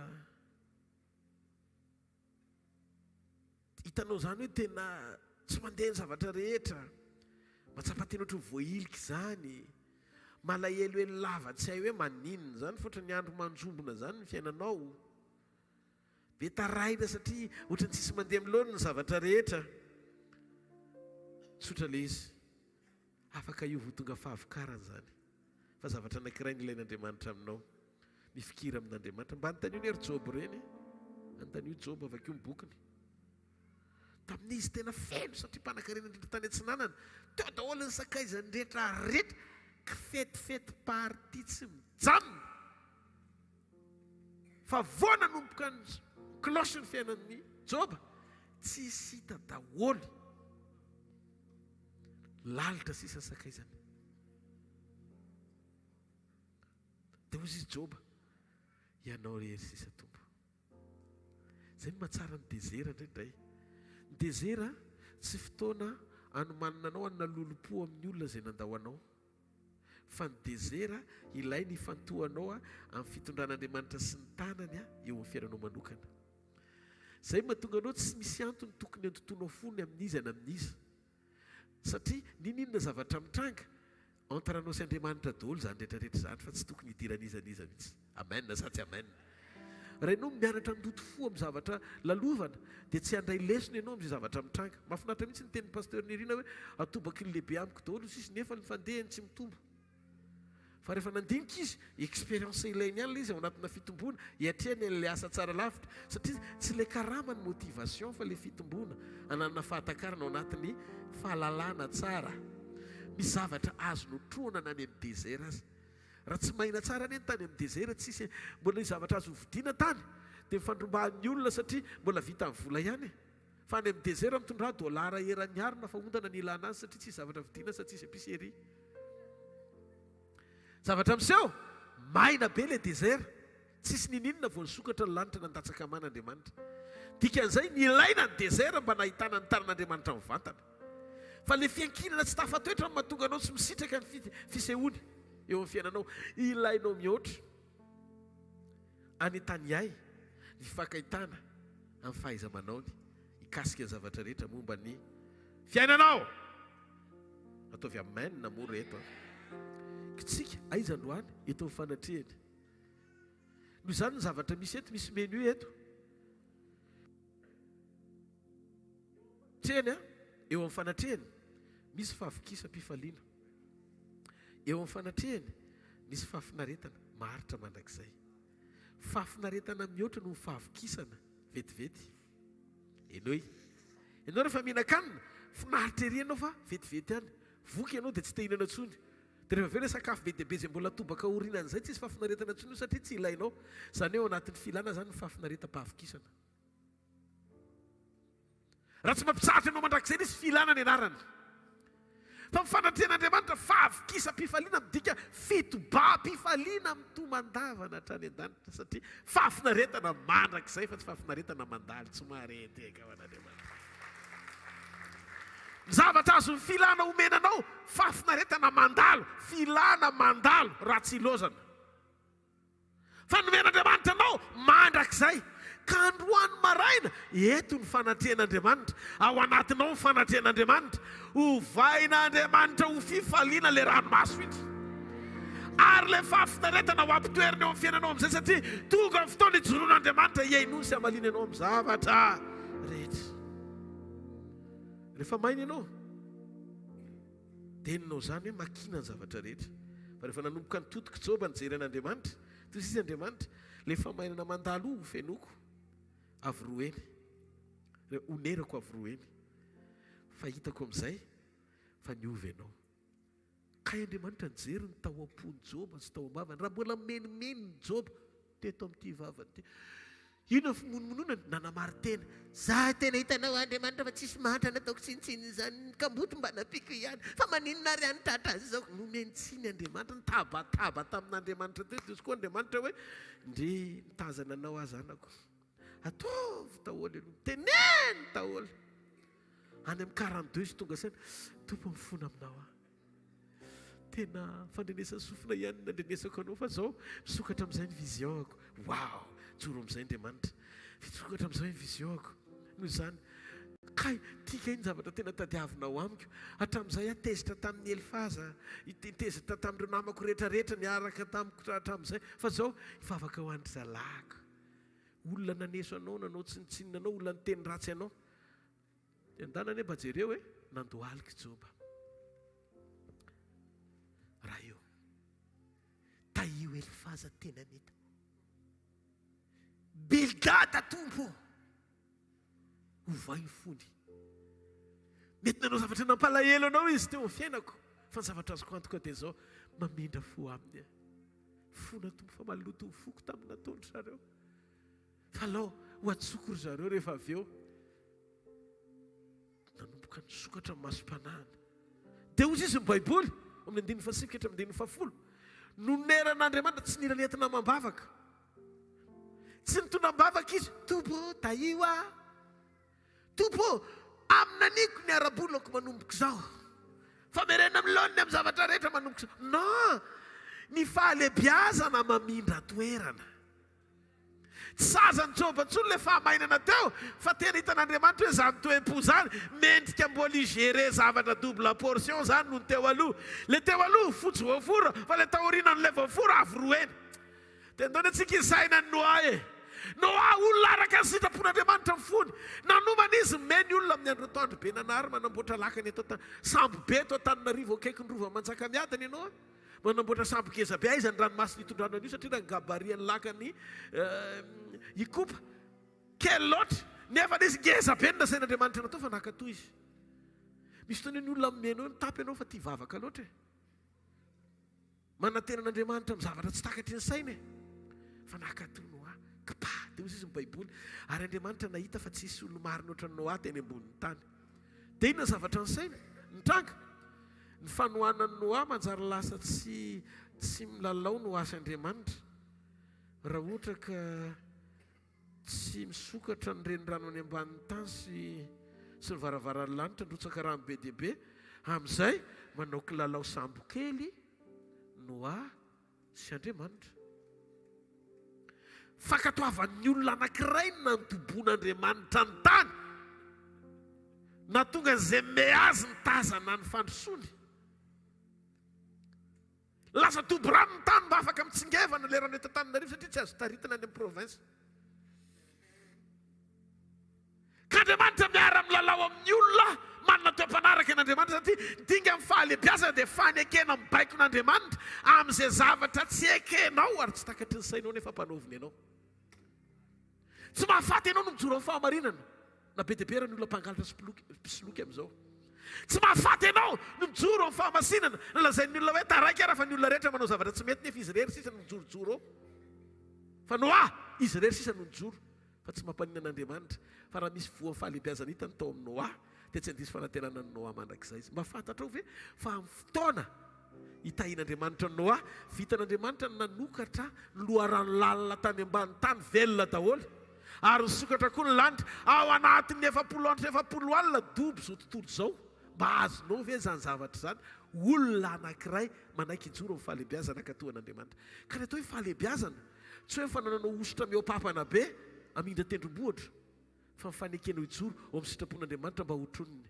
rehefa mifanitrona ny miditra tsaitra amin'ny fiainanao kitian'Andriamanitra mivoary ho amin'ny tanjona anatanterahany programa rehetra amin'ny fiainanao lasa manampy anao zao rehetra zao satria zao rehetra zao dia miandry sy maniry fatratra ny fampisehoana ny zanak'Andriamanitra ka rehefa nanaiky Noa hijoro amin'ny sitrapony ny any amin'ilay fahalebiazana bakeon'Andriamanitra ny tany mamoa rano ka zay mahatonga le hoe lasa feno Noa ny tsirony tany sy ny andony lanitra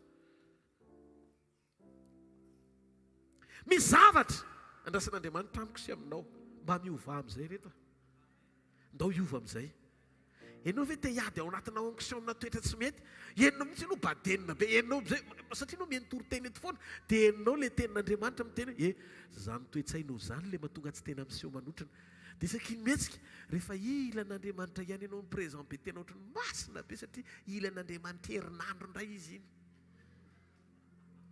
herinandro ny ilan'Andriamanitra vita mihitsy ny fadianina tolotoloko fa rehefa tapitra ny ilan'Andriamanitra verina ny fanaony ihany indray izy indray izy iny izy sy ny fanaony iny dia satana me fotsiny mandana mandrosa mandana asana izy le tsy manaka anao tsy azo manompo an'Andriamanitra fa zao kendreny fotsiny izay fomba tonga anao tsy ho voatahiry ao anatin'ilay fanomponao amina karazana toetra fanao iny zany eo ny azony fatana hoe inona ny point faible anao dia eo dia nefa niny le ozina mbola tsy votsitra hatrany amin'ny razambe anao mety kifetsifetsy mpangalangalatra mpiteny ratsy mpandanga mpampirafy mpanaonao an'izay bebe ampipo otan-keleny avinavina keleny orgese reny zany le karazana mbola tamin'ilay mpitendry orga taloha daholo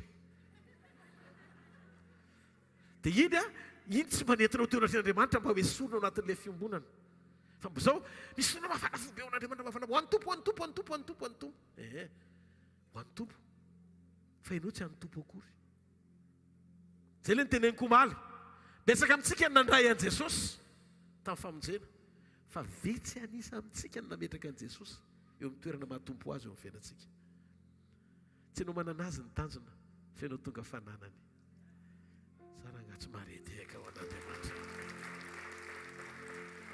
Alleluia.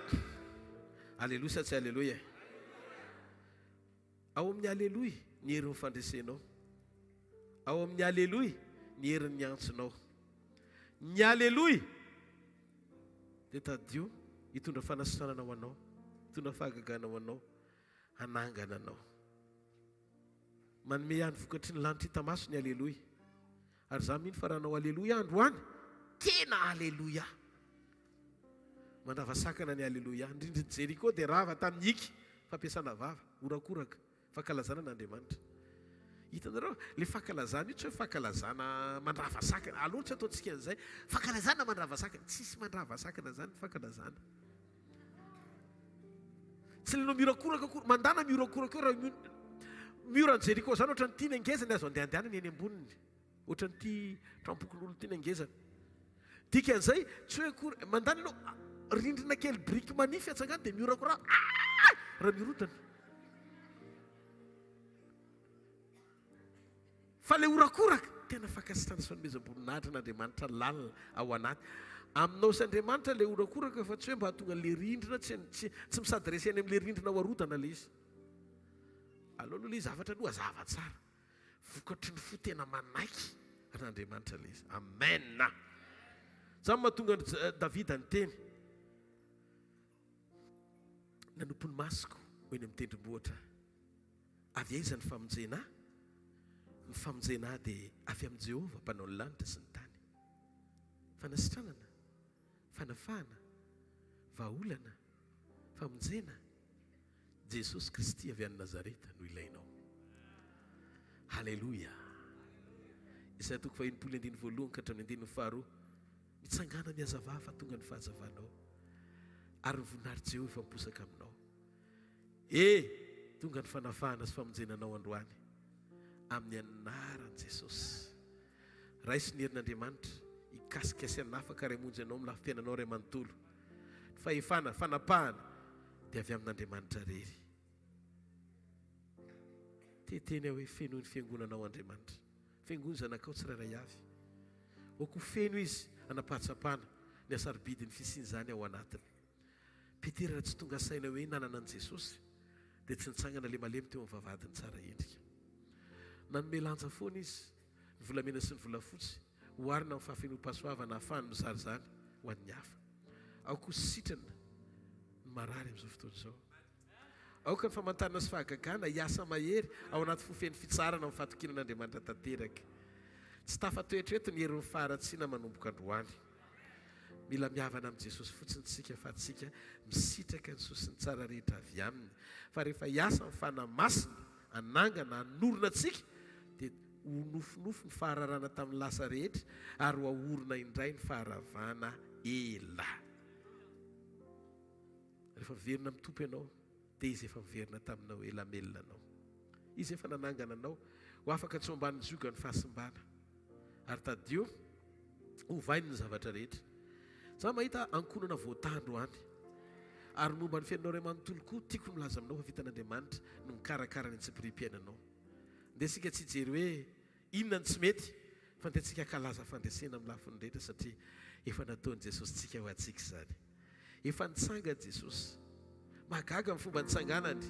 Efa nandresiny herin'ny fahafatesana izy tsy ho an'ny tenany ao amin'ny fiangonany. Aoka ny afo ny andorony ao anatin'ny fonao ary andoro izay tsy namboleny rehetra eo amin'ny fiainanao. Rehefa miasa Andriamanitra, tsisy ozo ny famisaviana tafapetraka izany. Tsisy fahararahana zany fa nofinofo zany. Lasa fandresena ho antsika ny fahatakaratsika sy fiatrehantsika ny fiainana. Satria fantatsika fa lehibe izay ao anatsika noho izay misy atrehantsika eto amin'izao tontolo izao. Noho izany dia raha ho siasan'ny rato amin'ny hafaliana ny mpanao anao dia hovainy fomba fiteninao sy ny fisainanao fa efa nomen'Andriamanitra vava sy saintsika zay tsy azo ny fahavalontsika resena na toerina mandrakizay. Alleluia. Sagary amin'ny toerana misy ianao ary.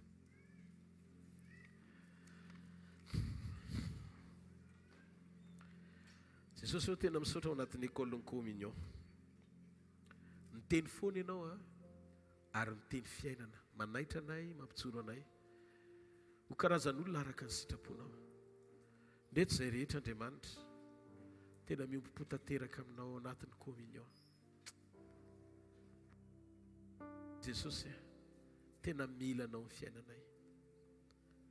Androany Jesosy, sokafo ny fonao androany, mangata zavatra anankiroa androany. Idiro an-tsetra fanamasina ny fieritreretako mba hieritreritra ny sitraponao sy ny teninao. Aza vela iainao anatin'ny fomba fisaina sy toe-potomelona be ahako. Misisika foana ao anatina prinsipa tsy mety amina fomba fijery sy fomba fisaina na tsy akasitranao fa tsy mahasoa azany. Hovaintsy saiko, angatao Andriamanitra hanovany sainao, anovany ao anatin'ny fonao hifanaraka amin'ilay vava saina efa nomeny Jesosy araka ny Luc 12:25 mivakisika teo. Teo ko anatin'ity communion ity zavatra roa no karakarain'Andriamanitra eto. Karakara ny sainao izy dia karakara indray izy mivavanao. Dia anao anaiky hifanaraka amin'izay fikarakarana izay satria isy fanovana ataon'Andriamanitra. Aza vela ho zavatra hafa motivation anao. Avelao le antom-pisina fotsiny efa nanendren'Andriamanitra sy ny fidianany ianao mba hamaly amin'izay. Satana te hanakorotana fa tsy afaka anao nininona intsony izy aorian'ny androany. Satria ho fenon'Andriamanitra ny heriny sy ny fahasoavany ary ny fahatsarany ianao androany maraina. Androany amin'ity maraina ity, tenenao Andriamanitra, tia ny zanakao Andriamanitra manantona anao, tia hiverina aminao. Avy lavitra loatra no nalainao ary efa natsanganao zanakao. Fa be dia be ny zavatra mbola mety hiainako. Tiako hamarinina nefa tsy voatery apety ianao fa mampalahelo anao izay hoentiko eto anatrehanao. Ny fahasahiako manohatra ny baikinao sy ny sitraponao tena mampalahelo anao zany. Androany mitondra ny foko Andriamanitra. Sitrano ny fiainam-panahiko, ny ao anatiko, ny safidiko mba hifanaraka tsara amin'ny sitraponao fa ampanaiky ny momba rehetra anaiky ianao sy ny famonjenao ary ny sitraponao. Fa raha ny amiko Jesosy, efa mihoatra lavitra no zavatra rehetra iriko sy angatahako ny zavatra nataonao tamiko.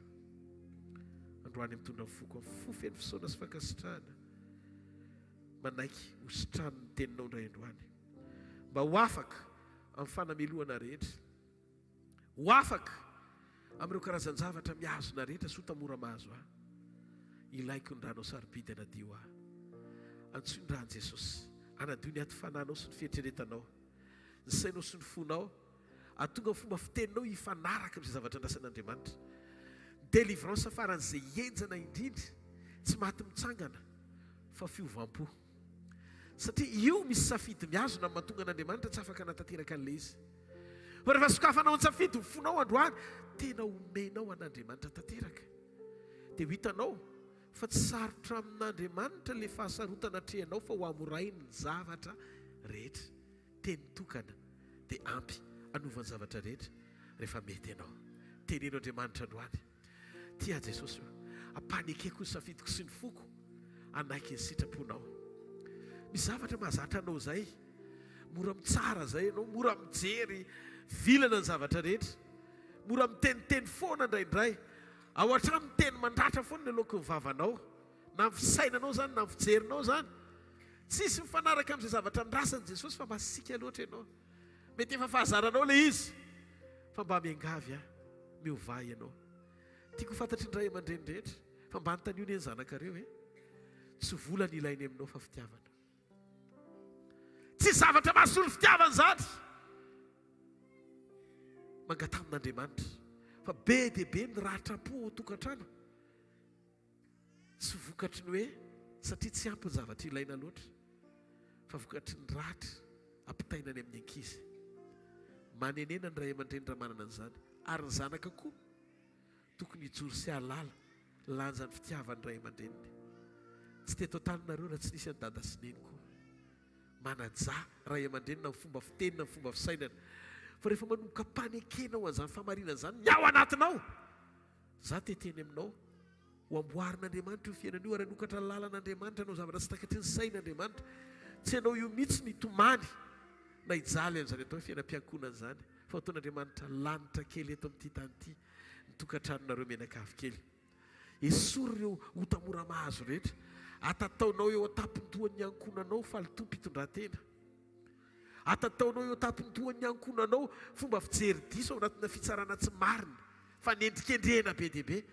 Ireo zavatra tsy tsaraky ny sitrapon'Andriamanitra alohan'ny fandraisana androany, aintsano atsafidy hiala lavitra. Zay mahatonga Baiboly miteny diovo ny tenanareo, diovo ny tananao, diovy amin'ny rano Jesosy.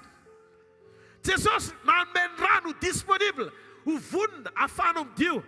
Fa ny safidinao mila manaiky handray ny rano Jesosy anadio fietreretanao sy ny ao anatinao ray manontolo. Androany ho esoriny ianao ao anatin'io fahazaran-dratsy io amin'ny anaran'i Jesosy. Raisy ny fahasoavana amin'ity androany ity dia sokafo ny vavanao alohan'ny fandraisana. Tena teneno Andriamanitra, ty le mahazatra, aza maiky nihinana aloha, aza maiky nisotro, aza mijery fotoana. Fa mbola hoe tsy fantatra hoe roviany Jesosy niverina, fa zao fotoana mapety, zao segondy zao fotoana mapety. Sokafo ny fonao mitenena amin'Andriamanitra androany. Tia Jesosy.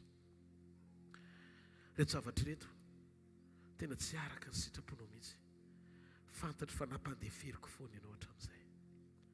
Na fanao le izy, na toetra le izy, na fiainana le izy. Nandraitsika te hisalotra amin'ny voninahitr'Andriamanitra izany rehefa ampiasain'Andriamanitra. Na zavatra kely aza tonga dia mitady superman izany, satria ny mpanota manko tsy natao hazaka ny voninahitr'Andriamanitra, fa ny toe-mpanaraka an'Andriamanitra ihany natao hazaka ny fisehoany, satria mahay mamerina voninahitra tsara ho an'Andriamanitra ao anatiny. Teteny aminao izany rehetra ny mpitsonota mety tsy eritreretin'ny sainao akory, fa mampalahelo an'Andriamanitra. Zay fandingana nisy an'i Davida sy ny rahan'Andriamanitra tamin'ny nampandreseny azy, latsaka tao anaty fanisan'olona fotsiny. Tsy nijangajanga, tsy nangalatra, tsy nandainga, tsy naninona, fa nanisa olona dia tesitra Andriamanitra. Fa manino ianao lasa tetehitra amin'ny isan'ny olona. Fa vohosina izay olona matoky olona sy manao ny nofosandriny ka miala amin'Andriamanitra ny fony. Fotahina izay olona matoky an'Andriamanitra sy manorina ny fony, fa tsy andao azy na fohy azy ny manakizay. Androany sokafo ny fonao, tenena amin'Andriamanitra. Tia Jesosy, tia manantona anao androany. Raisiko ny ranao, avereny izay raisiko ny ranao. Anadio ny fietreretako, anadio ny foko, anadio ny saiko, anadio amanontolo. Koseho amin'ny ranao sarobidy ny fahotako rehetra, ny fahadisoko rehetra, dia adio indray ny boky ny fiainako. Misaotra Jesosy. Amen. Jesosy tompo tamin'ny alina izay namadiana azy dia nandray ny mofo izy. Ary rehefa nisaotra izy dia nivakiny. Ty ny tenako izay vakina ho anareo. Zao no atao ho fahatsiarovana misaora azy.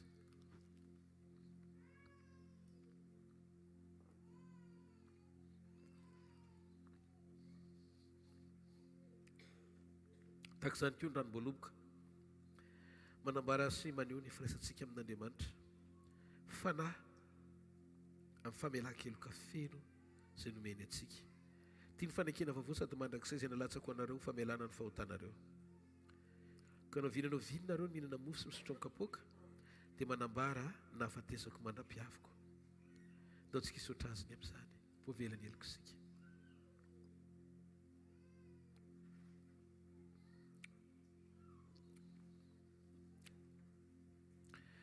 Misaotra Jesosy. Hofany amin'ny lanitra ny tananao, za mahita fa ny fikoriana ny tena sy ny nofony ary ny ranom-boaloboka izay maneho ny rany ao anatinao dia mitondra ny fahafenoan'ny fiainana eo amin'ny fiainantsika. Nasiana miporofom-panehoana ny anatinao mikoriana ahafahan'ny famelan-keloka ho tafatoetra sy fiainam-panasitrana no mahafiorina ao anatinao. Mahita an'Andriamanitra amakivaky ao anatinao amin'ny fanafahana, amin'ny fanasitranana, amin'ny fampijoroana, avozin'Andriamanitra daholo ny zavatra rehetra. Izay famorona ilainao ataon'Andriamanitra tanteraka ao amin'ny fiainanao zany. Sitrana amin'ny rofinao rehetra. Dia mandehana amin'ny anaran'i Jesosy. Mandehana fatokiana fa ny tompo efa nikasika ianao. Halleluja. Ofany amin'ny lanitra ny tananao dia misaora azy, misaora azy amin'ny fonao manontolo. Dia androtsika ny filazana sy ny fanatitra, aorian'izay aza mbola misy miala fa hifampivavaka isika ho tahin'ny tompontsika rehetra. Misaora tompo.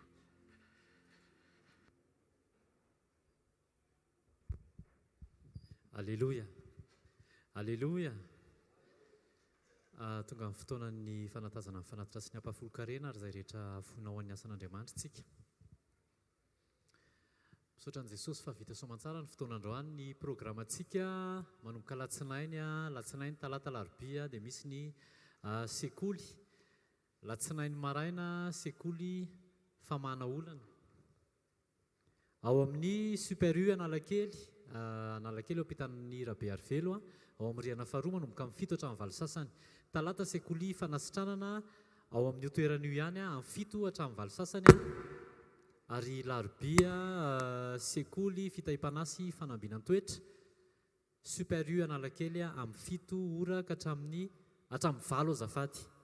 Amin'ny 7 hatramin'ny 9 sasany maraina.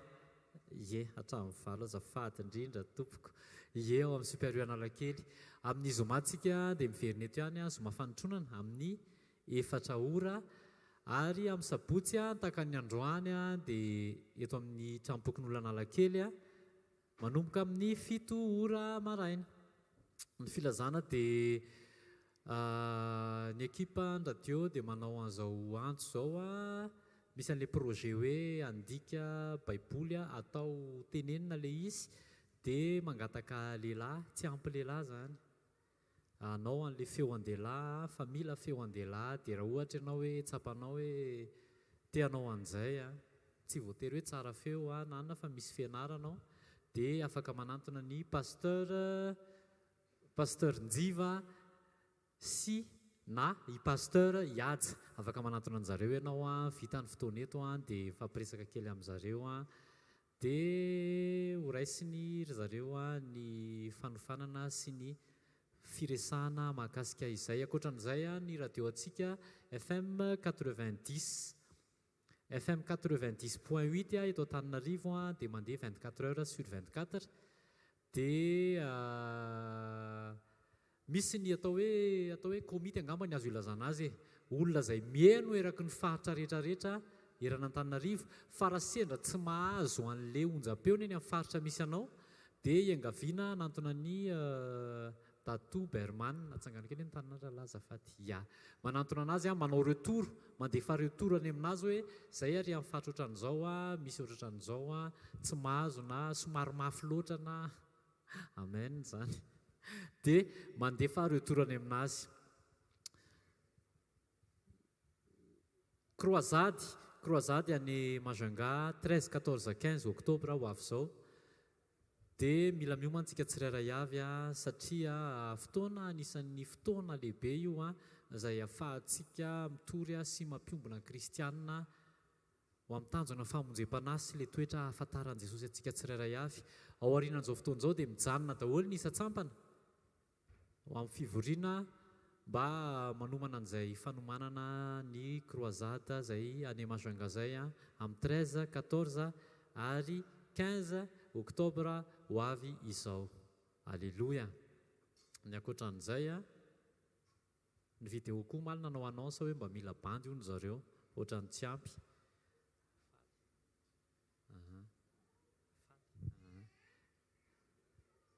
Dia izay zany ny filazana fa andao alohantsika ninjitra ny tanantsika eto amin'ny box andaontsika hivavaka ho an'izany. Ray amin'ny anaran'i Jesosy misaotra anao zay manome voninahitra anao zay mankasitraka ray amin'ny anaran'i Jesosy ny amin'ny fafana izay nomenao anay. Misaotra fa niteny taminay indray ianao dia atolotray izao fanatitra izao Jesosy ho tonga fanahin'olona marobe voatahiry hatramin'ny farany ho ao amin'ny fanjakanao amin'ny anaran'i Jesosy amen. Andao tsika tiaka mafy ho an Jesosy adraisantsika ny mpanompon'Andriamanitra.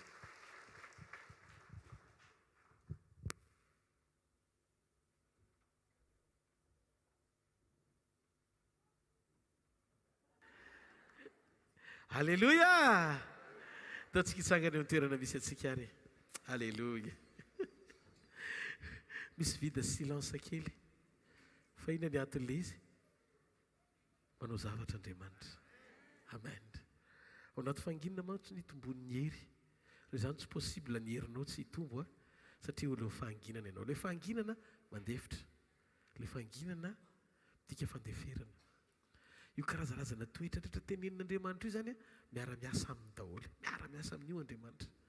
Dia za teteny aminao hoe aza variana be loatra hoe hiady zavatra be dia be mba tonga no tafavoaka amin'ny eforinao zany. Tsy makaiza ny eforinao fa mifanampy fanamasina anao no tonga lavitra. Dia raha tianao fanamasina hiditra tsetra, ekeo fotsiny antsafidy izay fitondrany sy fanovany fa mbadiky ny fanekenao iova dia miova koa ny zavatra rehetra. Iza moa manam-po fandroany maraina tena tsy ampozinao fa rehefa avy eo any Andriamanitra dia amaly ianao fomba tsy takatra izay. Aza matahotra zany. Mety afaka handalo ny zavatra rehetra fa assuré ny fandresena miaraka amin'i Jesosy. Afa ny amin'ny lanitra ny tanao dia misaora azy amin'ny fonao manontolo. Teka sitraka Jesosy androana. Halleluja. Amerina fisaorana izay sy fiderana eo anao. Tsy handia izay satria anao zavatra Andriamanitra. Tsy hoe rehefa mandia izay na mifalina midera dia voatery zany Andriamanitra hoe tsy maintsy hitsangana. Zany hoe na tsy miova ary zay dia mandia fotsiny dia mihira dia mety zay mahafinaritra n'Andriamanitra. Tompo ohatra ny mahatsiaro an'izany hoe mandia tsy afa-tavony zany satria ilain'Andriamanitra ny manam-pahatakarana hoe le fideranany dia ho anao fa tsy mitanjona anetsika anao zavatra. Sokafo fonay ametraka ny fiankofanay ho marina. Tsy misy tsiny eo anatrehanao androany. Ka na fiderana, na fiankofana, na fankalazana dia hoentin'ny fonay izany anefitsahony eo anatrehanao fa mendrika ianao. Halleluja. Sotra Jesosy. Andriamanitra tsy natao tanany anao. Andriamanitra tsy mianky na amin'ny olony anao. Andriamanitra tsy mila zay omeny olonao fikasa nao ihany tena Andriamanitra tsy natao tanany anao. Andriamanitra tsy mianky amin'ny olony anao. Andriamanitra tsy mila zay omeny olonao fikasa nao ihany tena Andriamanitra Andriamanitra atramizay ny fiandriananao. Andriamanitra anao alanio ny nonaitanay ny fiandriananao. Andriamanitra anao ao fahitana dia miavoninahitra ny tomponao androany. Le fiderananao zany dia nifotsika afaka miresaka amin'ny fotoana rehetra. Manambara azy naminy fotoana rehetra. Halleluja. Andriamanitra herinao tsisy masakana. Andriamanitra nianaranao dia raina mandraky izay. Andriamanitra ianao mendrika ny saotranao. Andriamanitra teneninao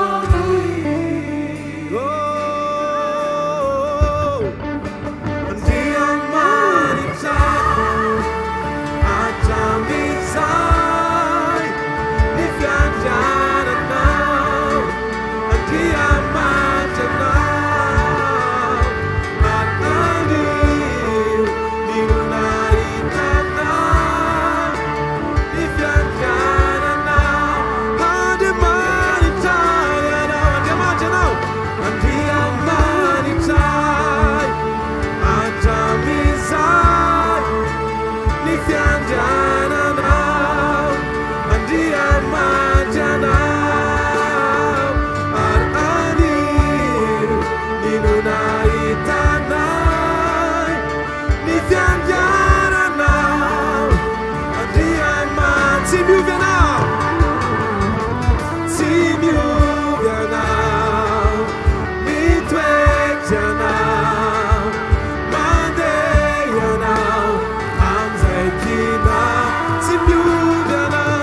Sibiuvianao, mitwejanao, mandeyanao, amzay. Sibiuvianao, Sibiuvianao, Jesus. Mitwejanao, mandeyanao, amzay tinao. Sibiuvianao, Sibiuvianao.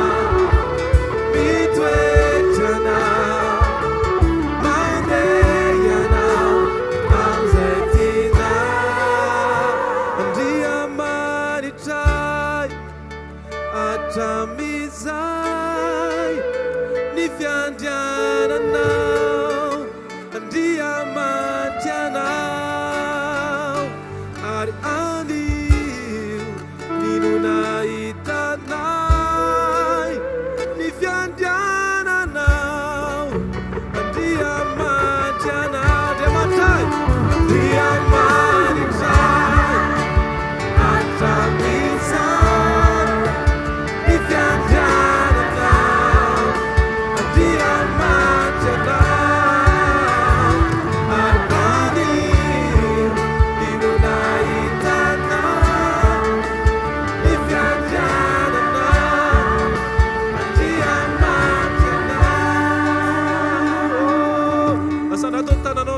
Atao vavaka zany Andriamanitra tompo ny fiainako ianao.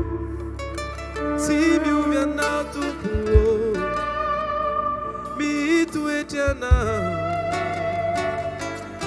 Alleluia. Ankehitriny indray Jesosy, miame voninahitra ny anaranao zay Andriamanitra. Alleluia. Anao ni dera rizanakinira, anao ni fandresena ripanjakana. Ndao veritsika zany hoe anao ni dera, anao ni dera.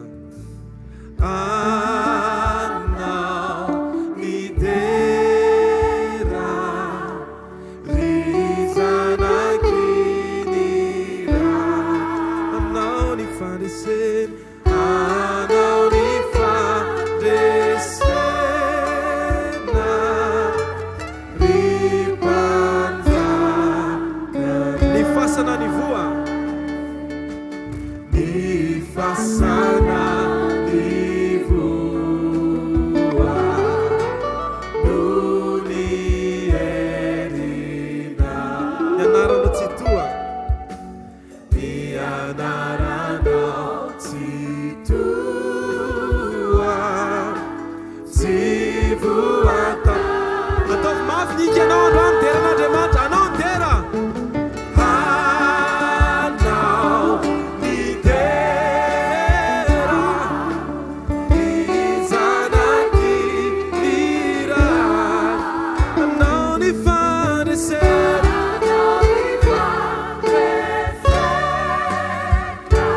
ripanjakana.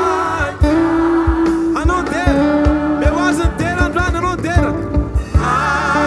Anao ny dera rizanakinira, anao ny fandresena,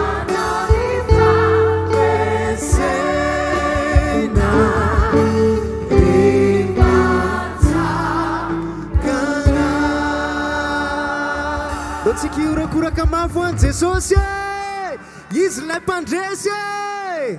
Alleluia.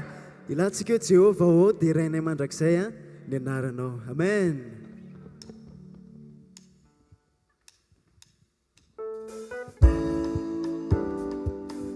Ofafantanantsika hoany Jesosy e.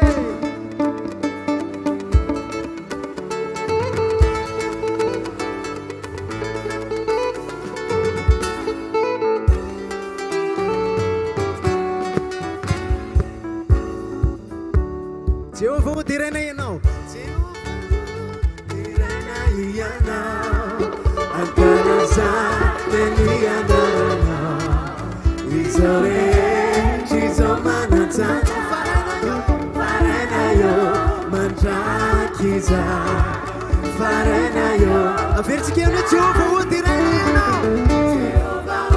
otirana ankalazana ianarana izore chizomanazana faranayo mandrakiza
Alléluia. Atava punta na chiamato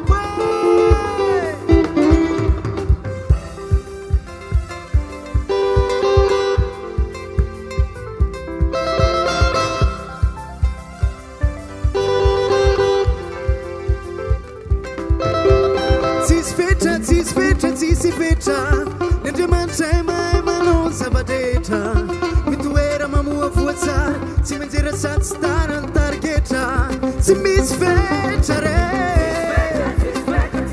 nende manchaya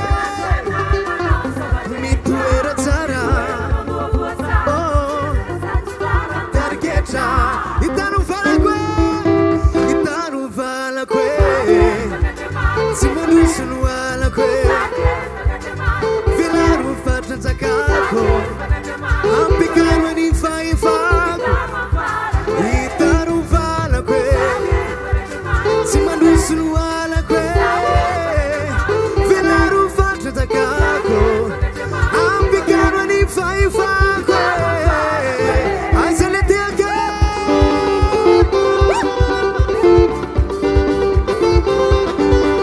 Sanakante mancha, Sanakante.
rehetra andriamanitra ay mahay manao zavadrehetra mitoera mamoa voatsara tsy menjera sady tsy tarany tariketra tsy misy fetra ny andriamanitra ay wa mitoera tsara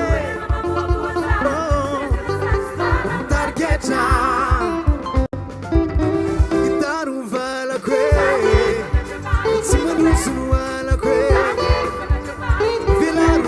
Zakako ampekano ani faifa kaitaro vala kwe si manusu ala kwe velaro fatra zakako ampekano ani faifa kwe si mare ura kura kawansi sose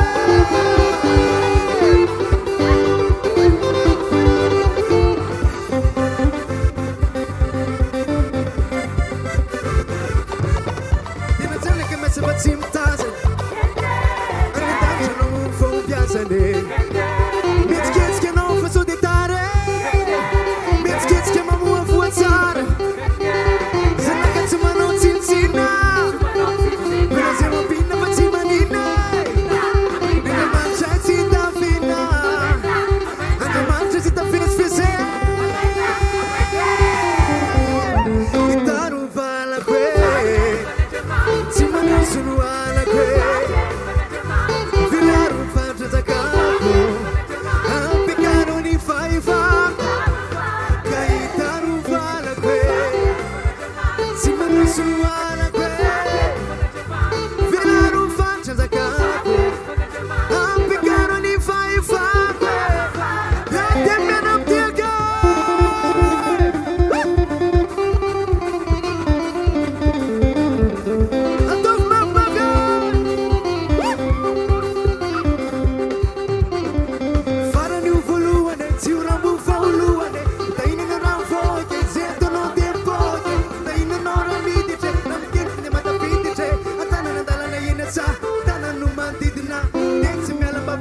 Zati madera ciafana farani ufoluane tira bufoluane taina na rafo che sento no tempo che ramkete matafidi tre tana na dala na yinesa tana no mandidna tense mela babanaka zati madera ciafana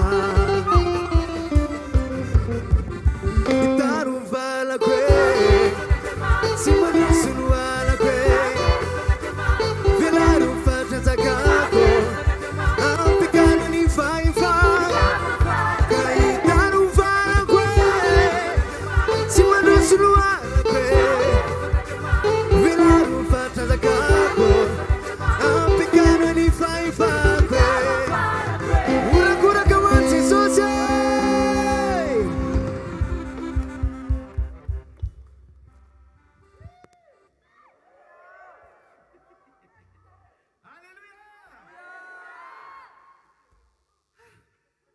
mbola tiana atao telo na efatra fa hitantsika Andriamanitra mantra tena enonao mihitsy ny hoe lehibe Andriamanitra za kely fa ny Andriamanitra ngeza be amen avy reny za kely fa ny Andriamanitra ngeza be rehefa sy lepandeo le teo ny andro hoe za kely fa ny Andriamanitra ngeza be zay fotsiny atotro ny valako hoe za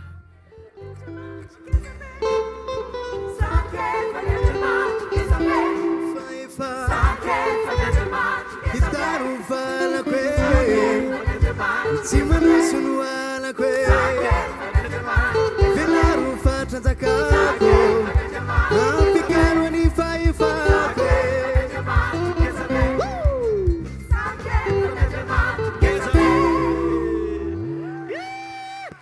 Hallelujah. Zao ary satria anao kely fa izy ngeza be dia tavoatra izay koa ny ao anatin'ny fonao tena lehibe Andriamanitra amen halleluja avy ireo tena lehibe Andriamanitra eo an-tokantranoko lehibe Andriamanitra eo amin'ny fiainako manokana lehibe Andriamanitra amin'ny asa mandraharahako lehibe Andriamanitra eo amin'ny fiainam-panahiko lehibe Andriamanitra tsy misy lehibe akoatra an'Andriamanitra. Dia ataovy any amin'ny lanitra ny tanina misaotra Jesosy. Teka mafeo azy. Halleluja. Mahita androany fa tsy lehibe no Andriamanitra ilay zavatra hoentinao eto. Ary za manam-pahatsapana fa Andriamanitra ny eo amin'ny fahalehibiazany manoloana an'io zavatra everinao fa lehibe manakana anao io. Raha iala eto amin'ity toerana ity tsika dia zao ataovy ao anatin'ny saina sy fo.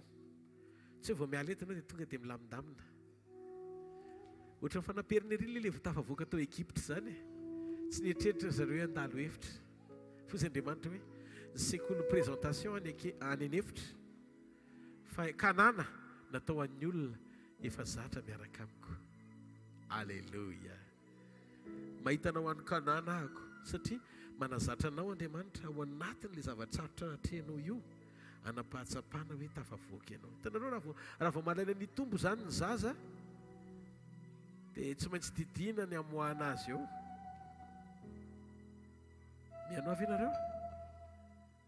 Fa rehefa manaiky hitombo ny zaza ao anatin'ny kibo dia voaka ho azy izy satria ilay toerana mihitsy ny anosika azy hoe mandana.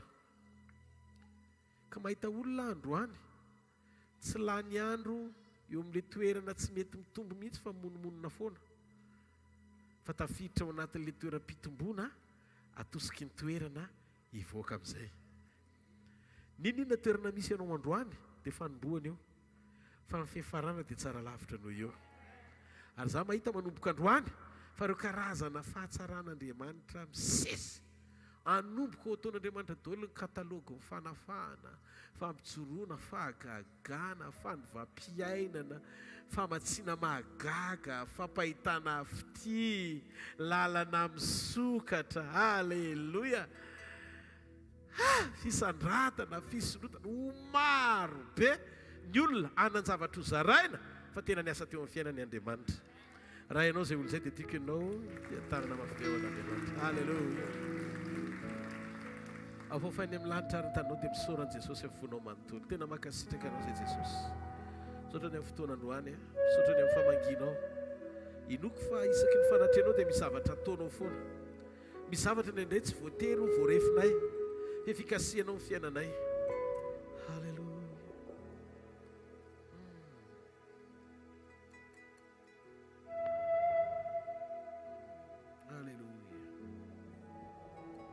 Misaotra Jesosy, misaotra Jesosy, misaotra Jesosy, misaotra Jesosy.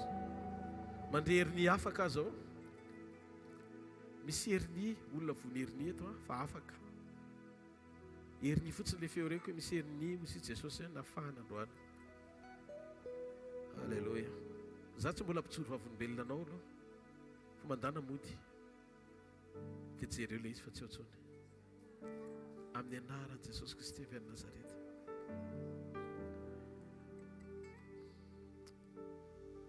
Mandraisa fanasitranana amin'i Jesosy. Reko hoe miasa entiny herin'Andriamanitra ny fanan'Andriamanitra dia ho kana-pahatsapana ianao satria io no akaiky indrindra amin'ny hetsik'Andriamanitra hita maso ahafahan'Andriamanitra miasa eo amin'ny fiainan'ny zanany. Mikasika ianao Andriamanitra.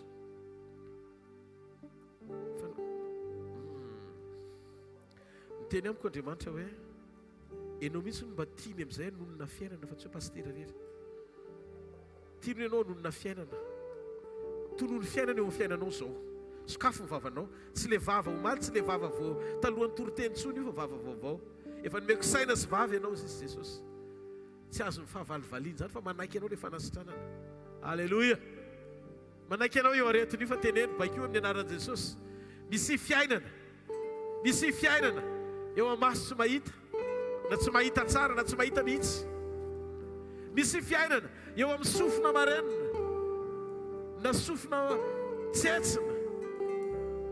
Misy fiainana eo amin'ny vavony eo amin'ny tonono le aretina dia tena hoe misy fiainana zay. Misy tena misy fiainana amin'ny anaran'i Jesosy. Misy fiainana amin'ny anaran'i Jesosy. Misy fiainana amin'ny anaran'i Jesosy. Misy fiainana amin'ny anaran'i Jesosy. Misy fiainana eo fiainana tokantranonao. Misy fiainana eo fiainana mpiankonanao. Misy fiainana eo amin'io tenanao io, eo amin'io vatanao io. Misy fiainana amin'ny anaran'i Jesosy. Misy famelomelomana indray. misy famelomena indray. Halleluja. Raiso amin'ny anaran Jesosy Kristy avy any Nazareta. Raiso amin'ny anaran Jesosy Kristy avy any Nazareta. Raiso amin'ny anaran Jesosy Kristy avy any Nazareta.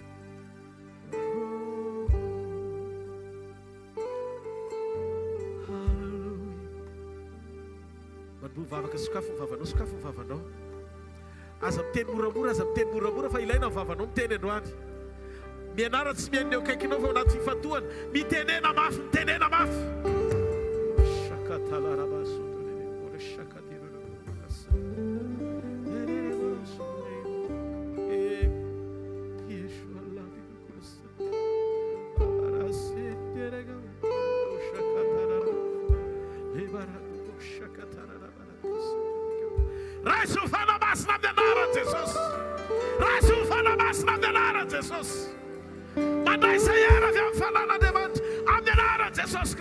Nazareth. Kesho kapara. Yona ninde briane. Entraniga. Tiroshi kapara kuda sadikar berisu. Agra que sekuti ke kenda na baka sempre assim terenge. Garale resendera yeselebe. Kesho kabati non ke presenderia. Ando na hand para você negócio que você prode. Garale gas in the hand and ando que de praça ninguém. Que laboro chega talvez. Misi fafenuna amdenara Jesus avy any Nazareta. Misy fafenuna amdenara Jesus. Andriamanitra ihetsika amin'ny herim-pamoronana hanfanotronany Andriamanitra hiasa sy kasika amin'ny fiainanao androany. Raiso amin'ny anara Jesus. Mambovo faly feo amin'ny fanatrehan'Andriamanitra favokisam-pifaliana. Ary eo akavanany ny fafinaretana mandrakizay falia mandrakariva amin'ny tompo. Usa indray mifalia. Ocasione andata io me. Hallelujah, Jesus, hallelujah. Esui le ulen, esui le reto, esui le is. Se andata più me, ma nessun sabato. Ay. Hallelujah. Sotarei con fa fenuda, se ma me fundata no.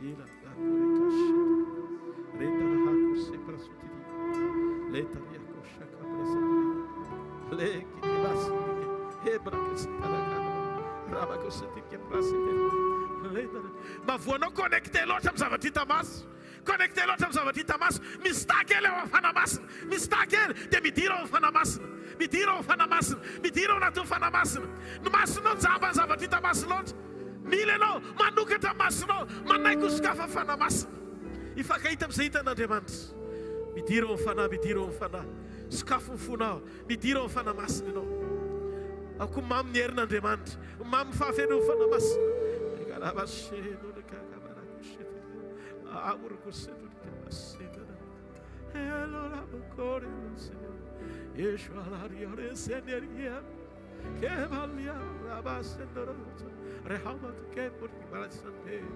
abbia leo ancora mi scende che da scende lembra però scende mirau fanasin fa marina o che ti mangia nunca ci aveva no mirau fanasin fa marina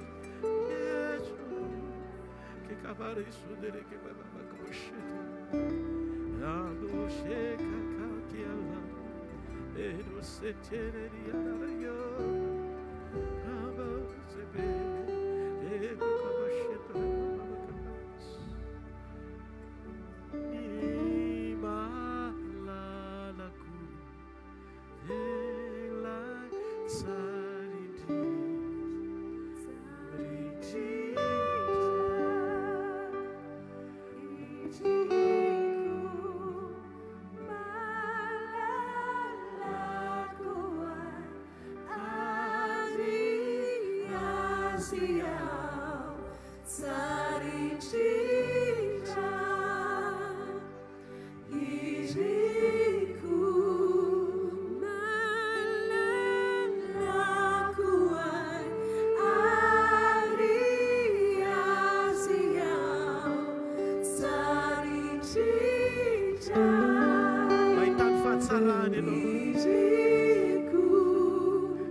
Atsika any amin'ny lanitra ny tanantsika itemy azy reny fatsakana.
Ianao satria tompony miery sy loharano-kery mandrakizay. Ianao loharano tsy mety ritra ho amin'ny fiainana, ho amin'ny fahavokarana, ho amin'ny fahamendrena. Tsy eo amin'izao hita maso izao ihany fa na ny sita izay mbola mihoatra lavitra no ty nampanantenanao anay ho fiainana mandrakizay miaraka aminao. Ianao ilay manomana toerana namboarina tsy natao tanana fa Andriamanitra ny tompo-panorenana sy fanorenana amin'izany. Namalony tao am-pony Abrahama ianao na tsy takany ny sainy azy ho an'ny taranany amin'ny finoana hatramin'izao komandrakizay. Satria lasa ianao amboatra fitoerana ho anay ary amboatra fitoerana tsara lavitra no izay heveriny saina sy ny fonay. Izany nandehananao melo lalana anay Jesosy ary iveriny ianao hampakatra anay. Halleluja! Manazay manana anao Jesosy. Izany mahatonga anay ilaza ao anaty fiderana fa ny nataonao anay dia ambony lavitra no izay andrasanay aminao. Tsy tia tany ity Jesosy fandrehetra ny fahafenonao anatin'ny fonay nananay fahatsapana fa velo izay satria ozy ianao hoe velona dia velona koa ianareo. Miankina aminao izay Jesosy ary mino fa ny zavatra rehetra dia miara-miasa sozy etianao. Manona filaminana, fiadanana, fitsarana, fahafapo ho an'ny tsiray avy izay tonga eto. Tsofoka rano ianao ho voatahiry ao ambany fahasoavan'Andriamanitra sy ny fiarovany. Tsy ho raraka mandrakizay. Aza matahotra fa hiadinao Andriamanitra. Hijoro anao Andriamanitra. Ameny voninahitra ny fiainanao Andriamanitra. Ahamasina anao Andriamanitra. Nahamarina anao Andriamanitra. Mandehana amin'izao herinao izao fa ny tompo-ombanao. Tsisy olona ray eto ka izy vaovao ratsy izany eo amin'ny ankonany. Vaovao tsara, vavolombelona, voninahitra, fahatsarana, vokatra, fahamendrehana, izany zavatra henoko. Tenenina eo akaikinao vita ozy Jesosy. Hitanareo ny Jehovah ka iaronareo. Ampamirapirana ny tavany aminareo ny Jehovah ka mindra fo aminareo. Ananatra ny tavany aminareo ny Jehovah ka minareo fiadanana. Amin'ny anaran-dray sy ny zanaka ary ny fanahy masina. Amen. Halleluja. Ho amin'ny fiarah-miasa amin'ny fiangonana rehetra dia anao zavatra eto Antananarivo be mpiasaina dia misy olona mpivarotra bie afaka hivarotra n'izany amintsika etsy ambavady ho an'izay mila hiditra sy hanotrona ao anatin'izany fotoana izany fa fotoam-piakofana ilay izy amohan'ny album voalohany dia atao alohantsika tena hoe mifanohana foana amin'ny zavatra rehetra satria tanjona iraisana ny lanitra ary zanak'Andriamanitra ny tovafianana daholo sa tsy zany dia ohatr'izany daholo ny zanak'Andriamanitra atao amin'ny fanompoana koa ohatr'izany daholo tsika rehetrarehetra marina za sa tsy marina dia andao mifampijery kely eo akaiky samy zanaky ny avo etsika mandrosa ao anatin'ny fanompoana mandeha tsara ao amin'ny sitrapon'Andriamanitra dia zany hoe ianao io hoe tsy resin'ny fahavalo zany fa fehezo tsara hoe zavatra teneninao zavatra saininao ao anaty communion hoe zay hoe zareo fahasoavana ary afahasoavan'Andriamanitra amin'ny matezao afahasoavan'Andriamanitra amin'ny matezao ary amen iloma tomoko sotra tomoko